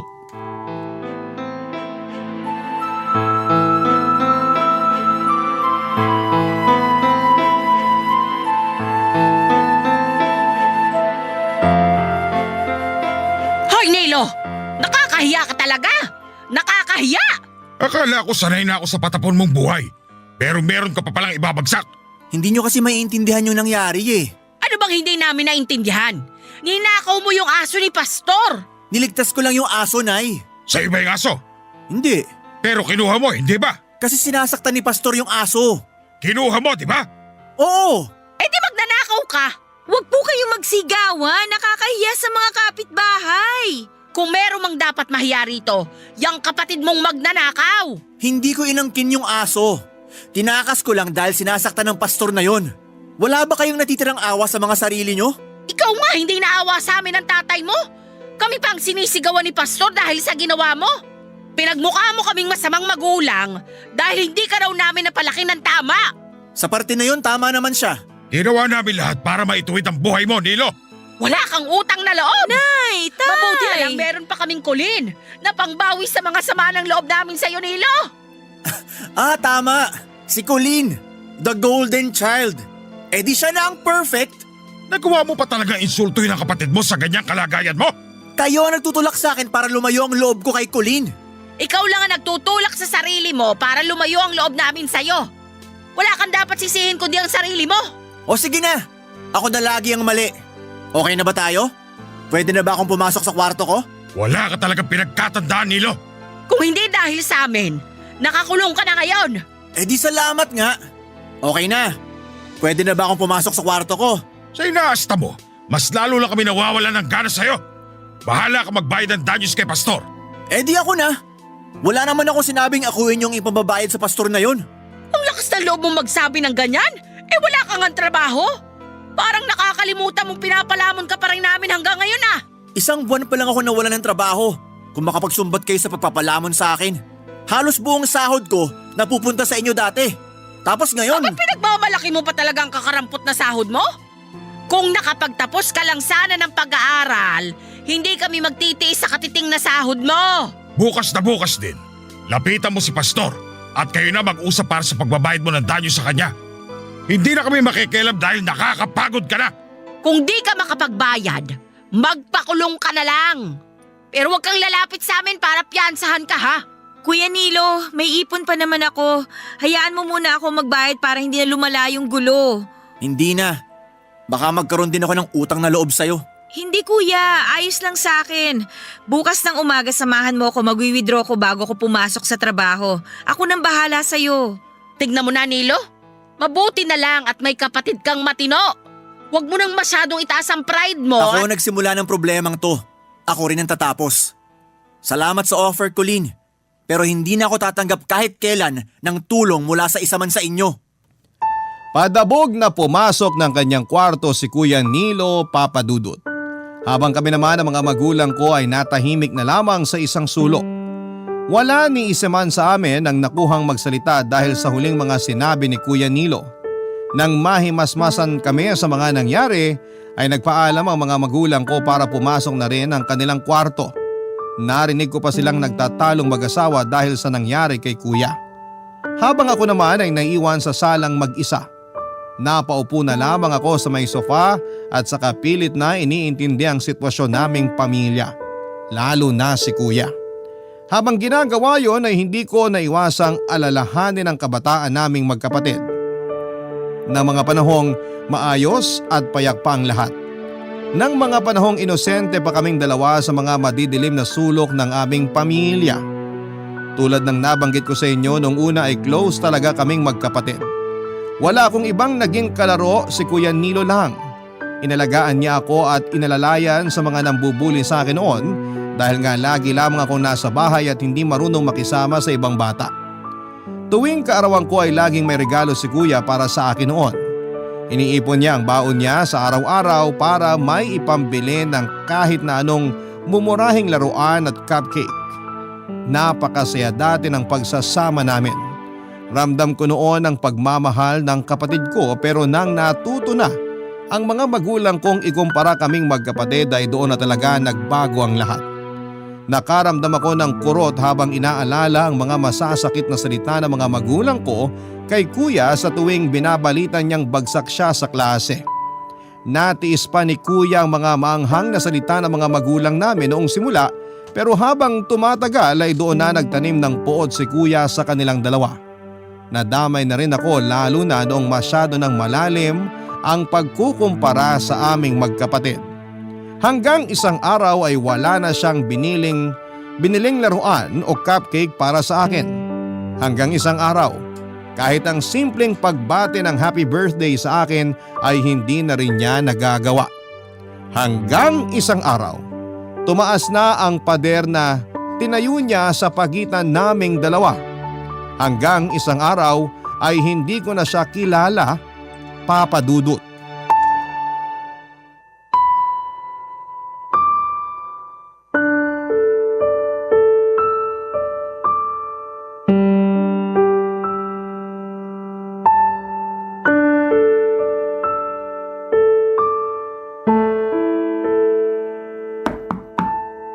Kuya Nilo, pwede ka bang makausap?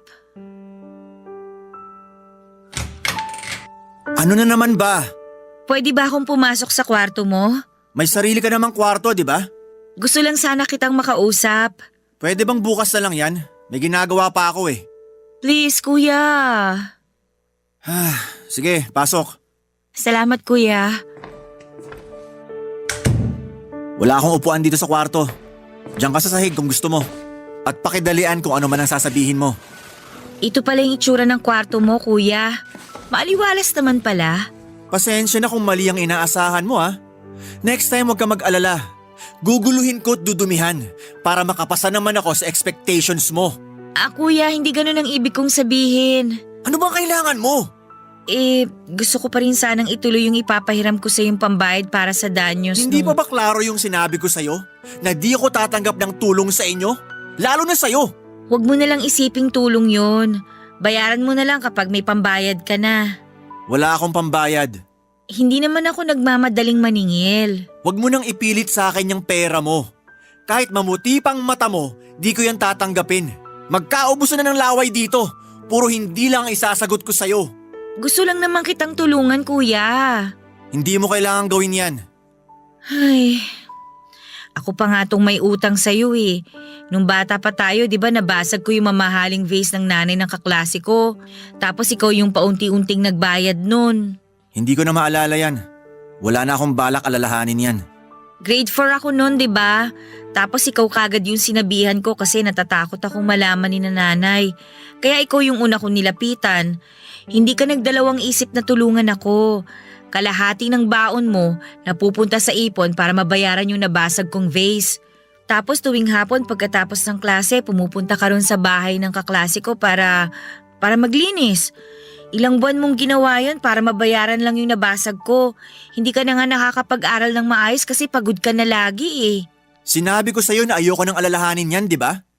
Bigla ko lang din namang naalala ngayon. Dahil pala sa akin kaya bumabagsak ka sa klase. Hindi dahil sa'yo. Dahil sa akin. Ako ang pumili na wag mag-aral ng maayos. Kuya. Kung iniisip mo na may utang na loob ka sa akin dahil sa nangyari dati, di ko kailangang maningil.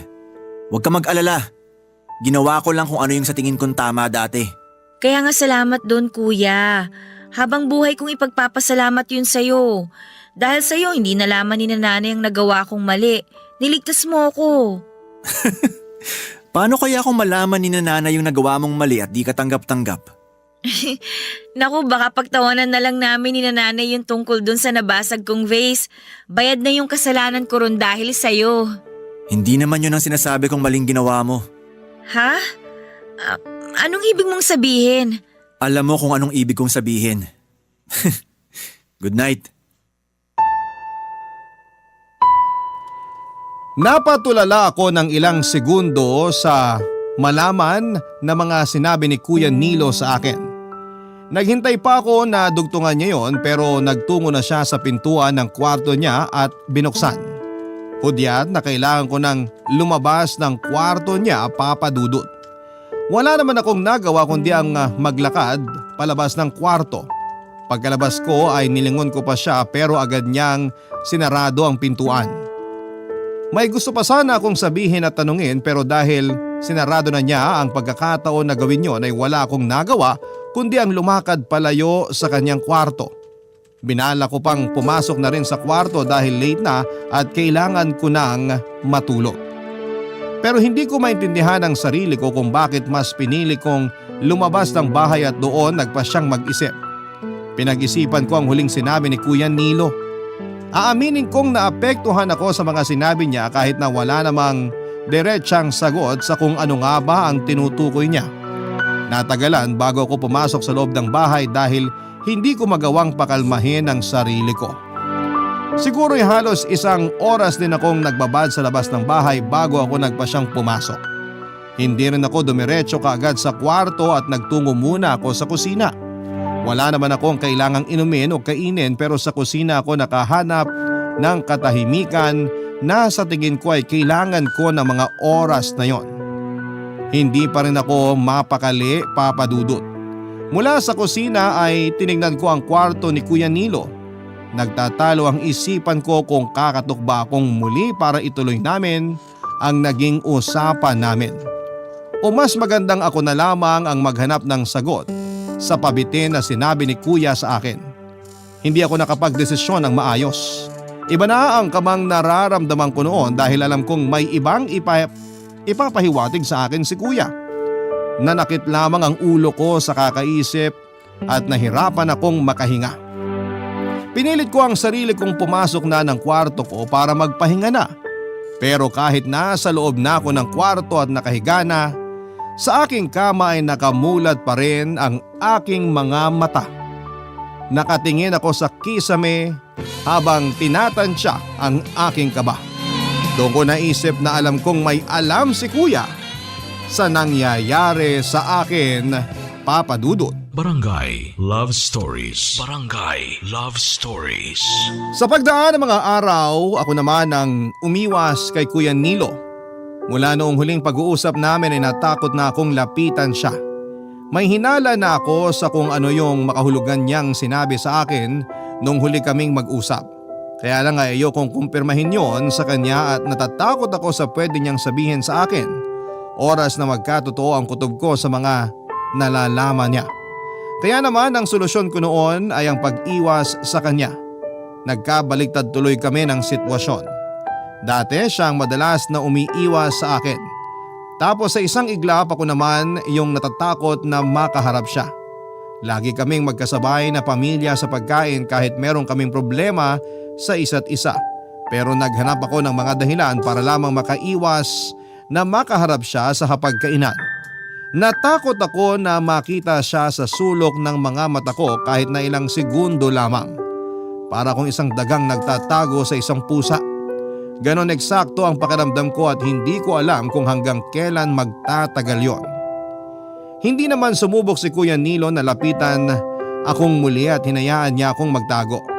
Hinayaan niyang maramdaman ko ang kaba at kinatakot ko na rin na baka may masabi siya sa aming mga magulang at doon ako sobrang nabahala. Kaya lang ay nabawi rin ang lahat lalo't alam kong kahit na anong mangyari ay hindi nila kakampihan si Kuya Nilo. Malaki ang tiwala kong hindi papanigan ng mga magulang ko si kuya pagdating sa akin. Kahit papaano ay nakabawi naman ako sa nararamdaman kong takot. Kaya lang ay ayoko pa rin maging kampante noon dahil alam kong anytime ay pwede pa rin magsalita si kuya. Kailangan ko lang noon na paghandaan ang araw na yon.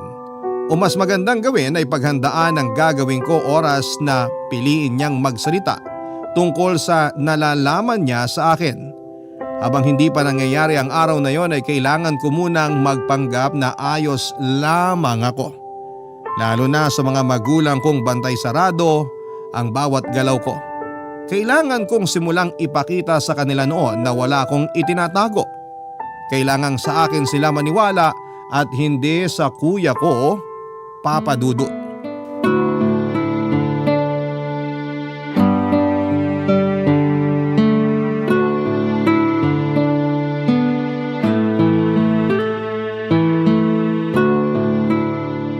Bakit parang hindi ka interesado sa niluto ko, Colleen?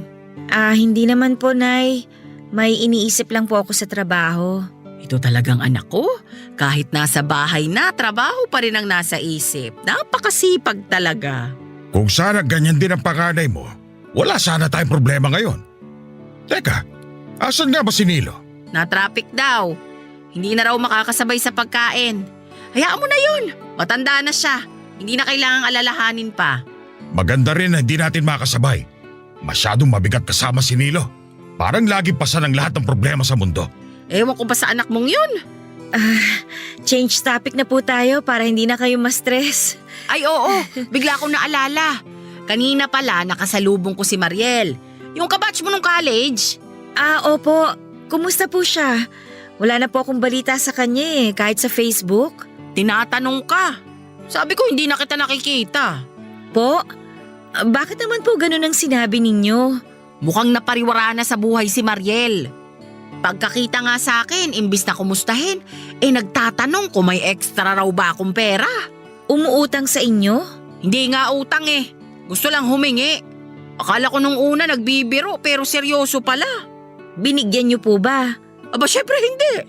Kasalanan ko ba kung hindi niya pinagigi ang buhay niya? Kaya nga nung tinatanong ka niya, sinabi ko agad na wala akong balita sa'yo. Pakahingan ka pa ng pera, mahirap na.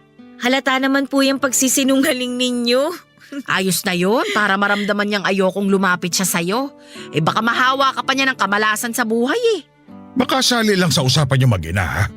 Maski ako, may nakasalubong pero kaklase naman ni Nilo nung elementary. Si Marcos. Teka, parang naaalala ko yan. Siya ba yung laging absent sa klase at laging pinapatawag sa principal's office? Oo, siya rin yung nagnakaw ng wallet ng teacher nila ni Nilo. Anong balita sa kanya? Hindi ko na nakikita ang batang yun Di ba taga kabilang barangay lang yun dati? Naisip ko nga baka nakulong na yun nung tumanda Diyan ka nagkakamali. Kababalik lang galing Thailand. Anong ginawa sa Thailand? Doon ba naghasik ng lagim? May mga negosyo pala siya ng tela ron. Nakakatuwa. Umuwi lang talaga ng Pilipinas dahil sa kasal ng kapatid niya. Aba mapera na pala siya. Sino bang mag-aakalang magiging maganda ang buhay ng batang yun? Dati halos sukuan na ng mga magulang niya. Ganon din naman ang naisip ko. Kaya nga nahiya na rin ako magkwento tungkol kay Nilo noong nagtanong siya. Kunwari na lang nagmamadali na akong umuwi. Sana hindi nakahalatang umiiwas ako. Tama lang yung ginawa mo. Ganyan din ang gagawin ko kapag may nangumusta kay Nilo. Makaiwas lang talaga sa kahihiyan. Ay! Si Nilo na ngayon ang kulelat sa batch nila. Nakakalungkot lang talaga. Mabuti na lang at may pangbawi tayo sa usapan. Mabuti na lang at andyan si Colleen para mailigtas tayo sa kahihiyan. Hindi ba, Colleen? Colleen, ayos ka lang? Parang namumutla ka, anak. Nahihilo ka ba? Masama ang pakiramdam? Ayos lang po. Ituloy niyo lang po yung Ay! Buntis si Colleen! Magkakapo na tayo! Nanlaki ang mga mata ko sa narinig kong sinabi ng mga magulang ko kasunod ng pagsusuka ko. Bigla akong kinabahan dahil parang meron na ang kumpirmasyon sa nangyayari sa akin noong mga nakaraan. 2 buwan na rin kasi akong na-delay sa aking dalaw. Bukod pa doon ay meron akong kakaibang nararamdaman sa aking katawan na hindi ko maipaliwanag. Yun ang unang beses na naramdaman ko yon, Papa Dudut, at ni hindi dumampi sa isipan ko noon na baka buntis ako. Mas naisip ko pa na dahil yon sa madalas kong pagpupuyat, sa kabundok na stress na inaabot ko sa trabaho, at sa kakaisip sa mga sinabi ni Kuya Nilo. Kaya lang nang naduwal na ako sa lababo at sinabi ni Kuya na buntis ako, ay doon na ako natakot. Doon na nagkaroon ng kasagutan ng mga napapansin kong pagbabago sa katawan ko. Napailing na lamang ako at hindi makalapit muli sa lamesa. Habang naririnig ko ang masayang usapan ng mga magulang ko sa hinala nilang buntis nga ako. Nakaisip na sila ng mga pangalan ng magiging apo nila. Nakaisip na rin sila kung saang ospital ako dadalhin sa araw na manganganak na ako. Nagtalo na rin sila kung mas maganda bang panganay ang babae o lalaki. Mas lalo akong nahilo at nasuka sa mga narinig ko sa kanila. Nagpaalam ako para pumunta ng CR, hindi para linisin ang bibig ko kundi para magtago sa mga naririnig ko sa mga magulang ko. Hindi ko kinatuwa ang usapan nila. Mas lalong hindi ako natuwa sa nangyari sa akin. Napaupo na lamang ako sa sahig ng banyo habang pilit na inaabot ang gripo para buksan yon. Nang mabuksan ko ang gripo at nakontento ako sa ingay na dulot ng tubig na lumalabas doon, ay saka ako umiyak. Iniyak ko ng todo ang nararamdaman kong pagkabigla at takot. Alam kong sapat ang ingay ng tubig sa gripo para mapagtakpan ang ingay ng pag-iyak ko.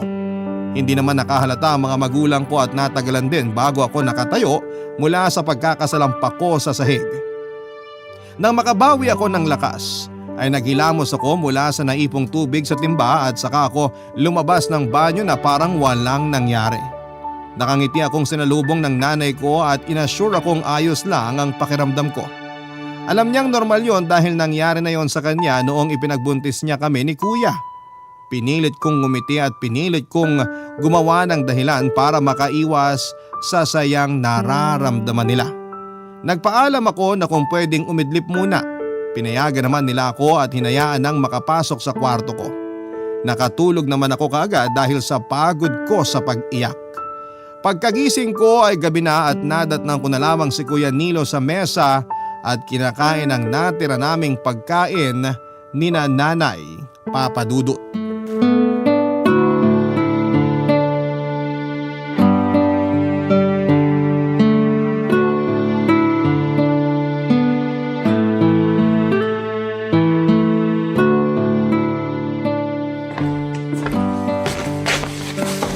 Nasaan si nanay? Umalis. Saan daw nagpunta? Namili ng mga prutas. Para saan? Para sa pinagbubuntis mo. Hindi pa naman sigurado. Sigurado na yan. Kung makapag-desisyon ka, kala mo naman nandito ka kanina. Narinig ko yung mga kwento nila mag-asawa bago umalis. Parang andito na rin ako kanina. Hanggat walang kumpirmasyon sa doktor, hindi kayo pwedeng mag-decide kung anong nilalaman ng tiyan ko. Sabi mo eh. Pakialamero. Wala naman akong ginawa sa'yo ah. Anong wala? Ikaw nga yata ang dahilan kung bakit sumama ang pakiramdam ko eh. Dahil sa stress ko sa'yo, kaya na-delay ang dalaw ko. Kaya panay ang suka ko. Bakit? Ako ba nakabuntis sa'yo? Bakit di mo isisi sa boss mong nakabuntis sa'yo? Paanong… O baka naman yung assistant ng boss mo. Sino ba sa kanilang dalawa? Saan mo nakuha yung mga balitang yan? Huwag mo nang tanungin. Di rin ako aamin. So kanino nga? Kay boss o kay assistant? Huwag kang gumawa ng kwento, kuya ha? Kung gumagawa ako ng kwento, bakit ganyan ang kaba sa mukha mo? Wala kang karapatan na… Hindi mo ba alam na mali ang… Kaya sana… Ay, huwag kang umiyak dyan. Hindi yan makakatulong sa pinagbubuntis mo. Hindi nga ako buntis! Okay, sabi mo eh. Pero paano kung buntis nga ako? Paano na to? Paano na to? Eh di ituloy mo kung gusto mo. Kung ayaw mo, eh di palaglag mo. Pero paano Paano sina nanay? Hanggang ngayon ba nag-aalala ka pa rin sa sasabihin nila? Buhay mo yan. Nagawa mo naman ang maging mabuting anak sa kanila for 30 years. Ano ba naman yung isang beses ka lang matitisod? Paano si Miguel? Ayan ang wala akong maisasagot sa'yo. Kung bakit naman kasi sa ibang lalaki ka nagpabuntis at hindi sa sarili mong boyfriend? Ipaako mo na lang sa kanya. Di naman siguro makakahalata yun. Galingan mo na lang. Matagal nang walang nangyayari sa amin. Yun lang. Kanino mo ngayon pwedeng ibintang yung dinadala mo? Ibintang mo na lang kaya ron kay Pastor para makaganti naman ako sa kanya. Hindi ka man lang ba magtatanong kung bakit walang nangyayari sa amin ni Miguel? Kung bakit sa ibang lalaki ako nakabuo? Ikaw na lang ang magsabi sa akin. Ikaw nakaisip eh. Hindi mo ba ako huhusgahan? Sa kalagayan ko, may karapatan pa ba akong manghusga? Ipangako mong hindi to makakarating kina nanay ha? Wala akong karapatan na pangunahan ka sa balitang yan kina nanay. Kalagayan mo yan. Ikaw ang unang magsasabi sa kanila kapag kaya mo na. Kuya, Dalian mo magsalita, baka bumalik na si nanay. nymphomaniac ako kuya. Ha? Hindi ko makontrol yung sex drive ko. Kung sino-sinong lalaki ang nakakaano ko. Basta kahit sinong malapit, kahit sinong maabutan ko, lalo tuwing nai-stress ako. Bakit hindi lang kay Miguel? Kasi hindi na niya ako kaya. Kaya nga kumuha siya ng trabaho sa malayo para makaiwas sa akin. Yun yung solusyon niya dahil hindi na nga niya ako mapigilan. Hindi ba niya alam na delikadong ginawa niyang yun? Delikado rin naman ako sa sarili ko Naiintindihan ko siya kung bakit. Bakit di ka nag-ingat? Paano ka na niyan? Paano na si nanay? Ikaw na nga ang problemado na gawa mo pang isipin si nanay. Ayoko madismaya sila sa akin, kuya. Ay, lalabas muna ako. Teka, saan ka pupunta? Bibili ng pregnancy test. Hintayin mo ako, babalik ako.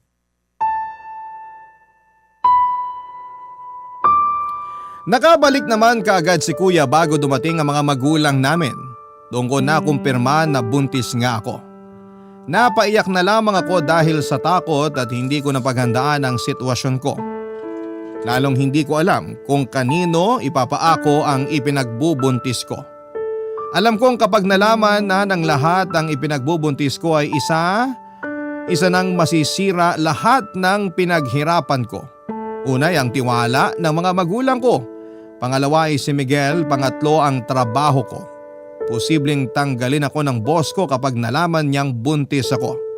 Malaki din ang tsansang siya ang nakabuntis sa akin dahil ilang beses na may nangyari sa amin. Ang mahirap pa roon ay pamilyado siya at madalas din ang asawa niya sa opisina namin. Kung ang nakabuntis naman sa akin ay ang assistant niya ay mahirap din ang sitwasyon dahil may karelasyon ito sa ibang bansa at balak na nilang magpakasal pagbalik nito sa Pilipinas. Bukod sa kanilang dalawa ay marami pa akong nakasiping na ibang lalaki. Pero malakas ang pakiramdam ko na sa boss ko o sa assistant niya ang dinadala ko dahil sila lang naman ang nakailang ulit sa akin. Parang gumuho noon ang mundo ko habang iniisip ang mga posibleng mangyari oras na malaman na ng lahat ang ipinagbubuntis ko. Habang paguho ang mundo ko ay inalalaya naman ako ni Kuya Nilo. Pinaramdam niya sa akin na hindi ako nag-iisa sa mga nangyayari sa buhay ko. Hindi niya ako pinangakuan na matutulungan niya ako sa problema ko pero pinangako niyang makakasama niya ako sa mga oras na kailangan ko nang harapin ang kalagayan ko. Doon ako kahit paano nakahingin ng tulong at naramdaman na may mga taong nagmamalasakit sa akin. Mga taong hindi ako hinuhusgahan. Para ako nagbalik sa pagkabata kung saan ay kaming dalawa lagi ang magkakampi. Nakakalungkot lang na kung kailan ako nagkaroon ng malaking problema ay saka pa kami na ibalik sa maayos na sitwasyong dalawa. Papadudot, hindi ko pa nasasabi sa mga magulang ko ang lahat ng mga nangyari pero alam na nilang buntis ako. Pinakiusap ko rin sa kanila na huwag munang mababanggit ang pagbubuntis ko at kalagayan ko sa kahit na sino. Hindi pa ako nakaisip kung ano ang next move ko. Kami lamang ni Kuya Nilo ang nakakaalam sa nangyari at maski siya ay hindi rin alam ang gagawin. Kaya nga ako lumapit sa inyong programa para mabigyang linaw ang kalagayan ko. Hindi ko na kaya ang sitwasyon. Hiling ko na sa tulong ng mga masusugid mong tagapakinig sa Barangay Love Stories at ng Barangay LS 97.1 ay mabigyan ng solusyon ang kinakaharap kong problema. Sa ngayon pa lamang po ay buong puso na akong nagpapasalamat sa inyo, hindi lang sa pagbibigay ng solusyon sa problema ko kundi sa pakikinig na rin sa aking kwento. Muli maraming salamat po, ang inyong forever kapuso at kabarangay, Kulin. Nagustuhan ng iyong napakinggan? Ituloy yan via live stream sa www.gmanetwork.com/radio. Barangay LS 97.1 Forever